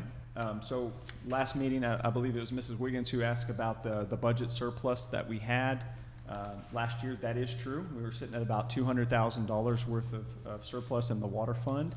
However, I just wanted to note that we've already spoken for that budget surplus. We've rolled in money from this past fiscal year as well as previous fiscal years to go ahead and account for some of these compliance issues. So we've got without digging it out, I think we're looking at about $500,000 of transfers in, plus our CRLF funding to address those bigger compliance issues.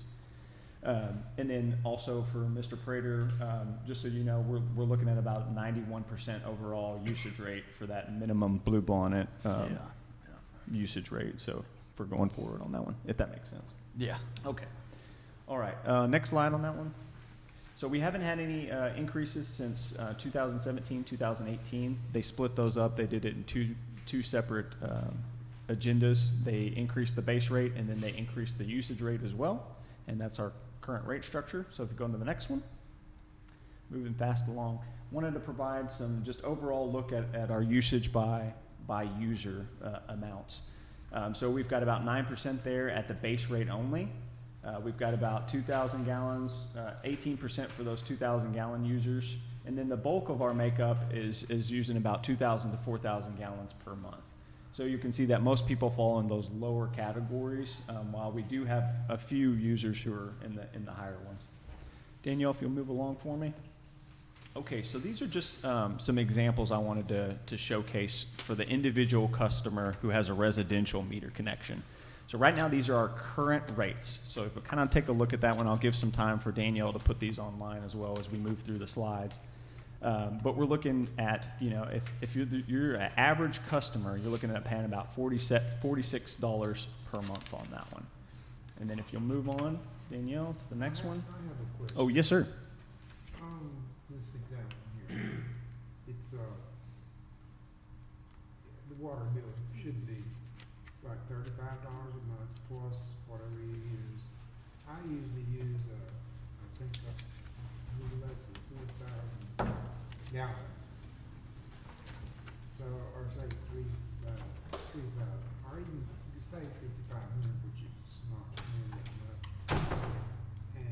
says here the bill would be, $55.90. But my water bill is always $70 for that much water. I think that's for the sewer too, though. Yeah, that's sewer. Trash and. I mean, I'm Not sorry, sewer. not Trash. trash. Yes, we do have trash included in that It's one. trash. Yeah, that's right, okay. Yeah. And I'm sorry, I said sewer, Yeah. but it's trash.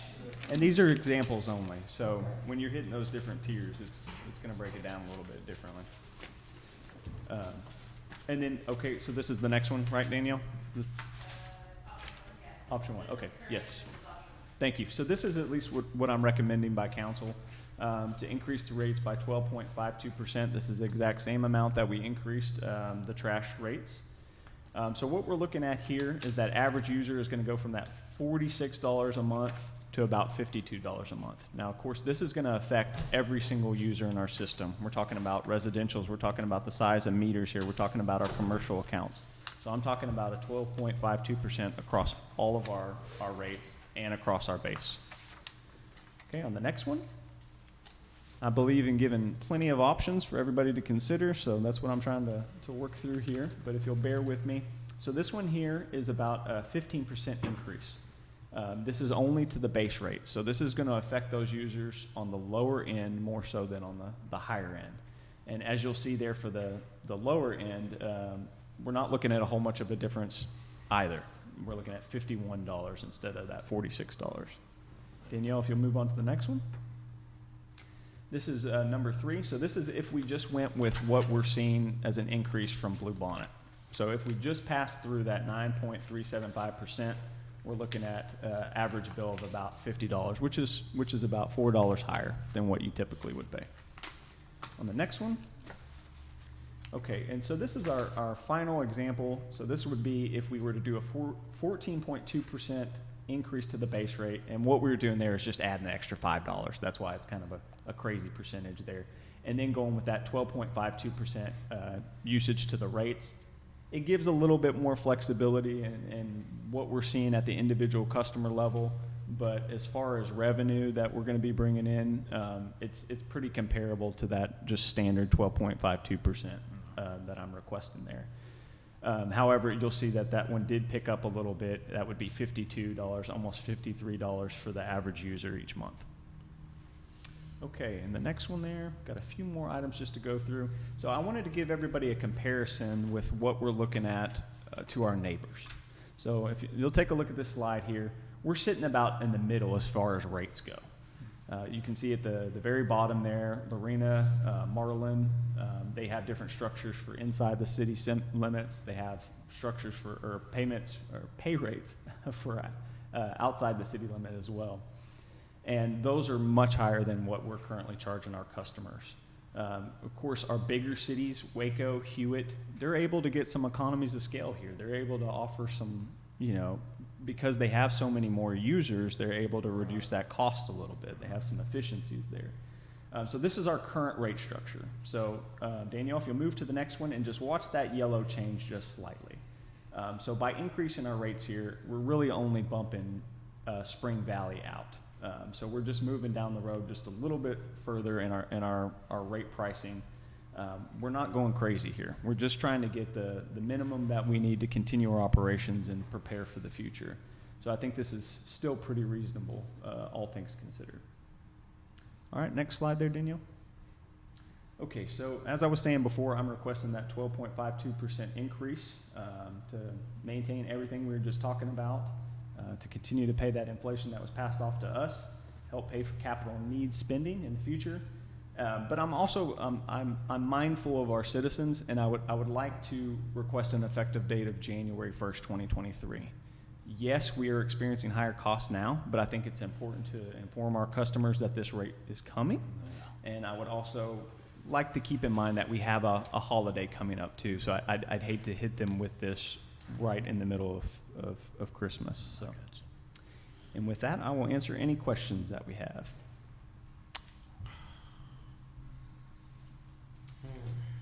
Mr. Wiggins? Well, nobody likes to raise anything when it comes to one of your bills, and I sure don't. But we're getting, you know, things are costing us more. Blue Bonnet's going up more, and we can't survive if we don't raise it some.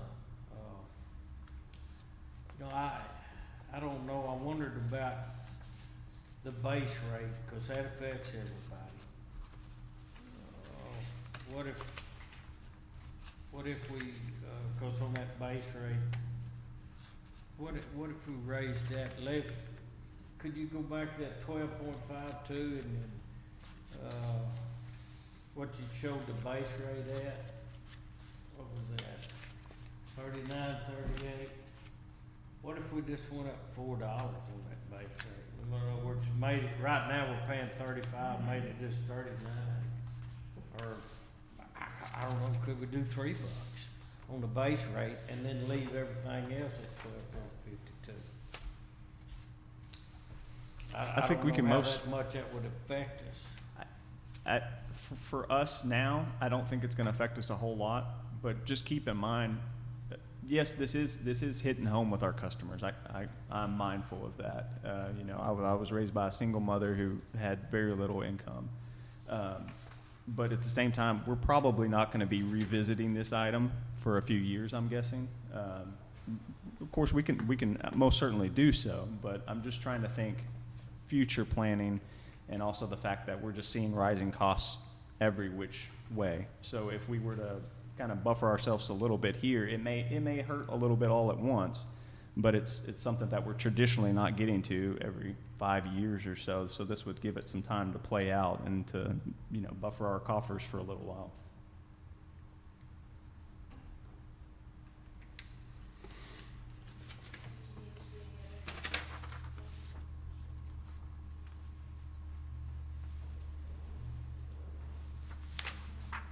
I'm not hearing anybody say anything. I'm still looking. Nobody wants to go up on the water rates. Yeah, I understand. I'm one of them. I understand this is not a fun one. But I understand also that, really, you know, everything else is going up. It's like they charge us for more for the water from Blue Bonnet. Well, you know, somebody's gotta pay for that. And everything else is going up and it's still going up, like, parts and pots and whatever you buy, gasoline to run from one place to the other. Everything is going up and we can't control that. So we really have no choice but to increase. Because like everything else is increasing, we can't just hide from it. And as bad as I hate to say it, we're gonna have to go up. And, Mr. McGrew, you have a question? Yeah, I'd like to make a motion that we, propose an increase of 12.52%. Again, like you say, we gotta pay for it. Somebody's gotta pay for it. Yeah. And so that seems to be the least impacting of what's up there. So, we have a responsibility to be fiscally,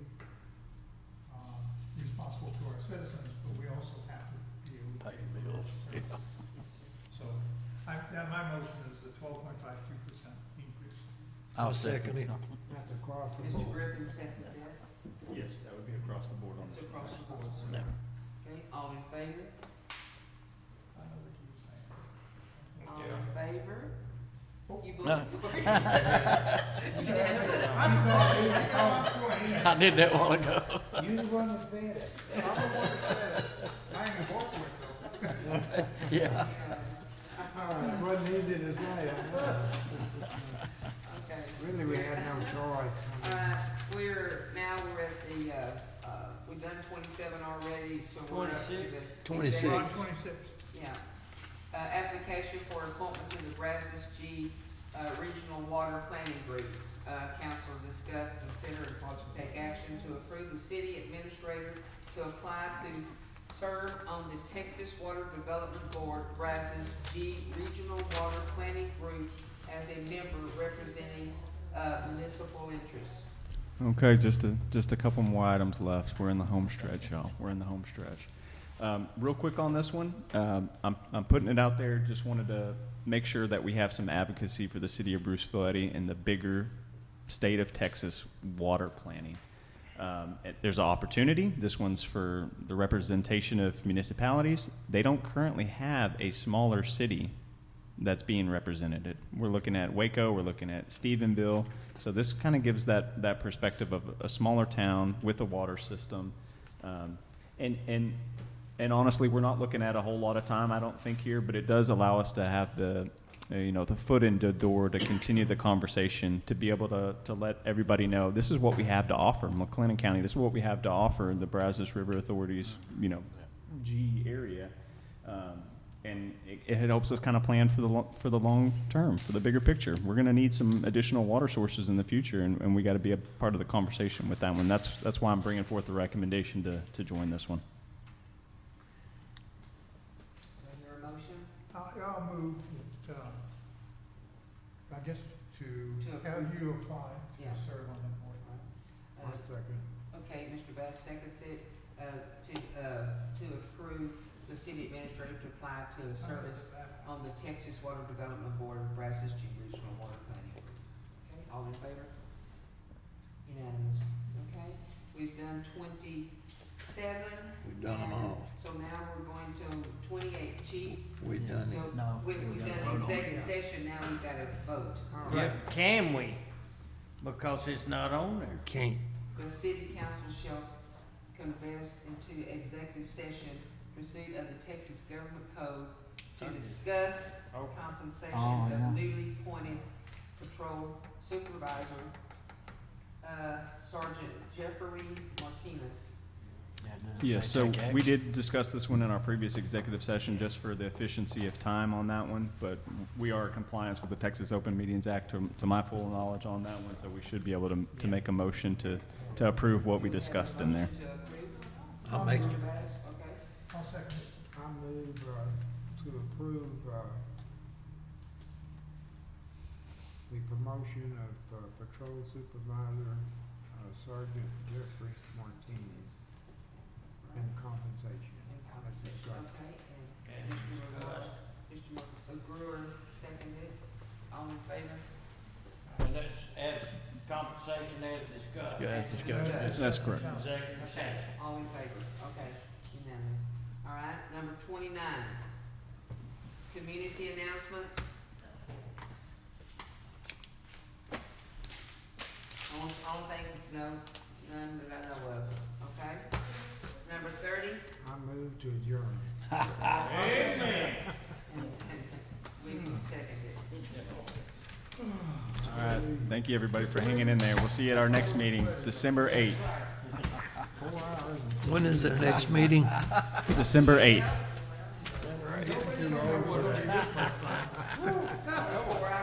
I keep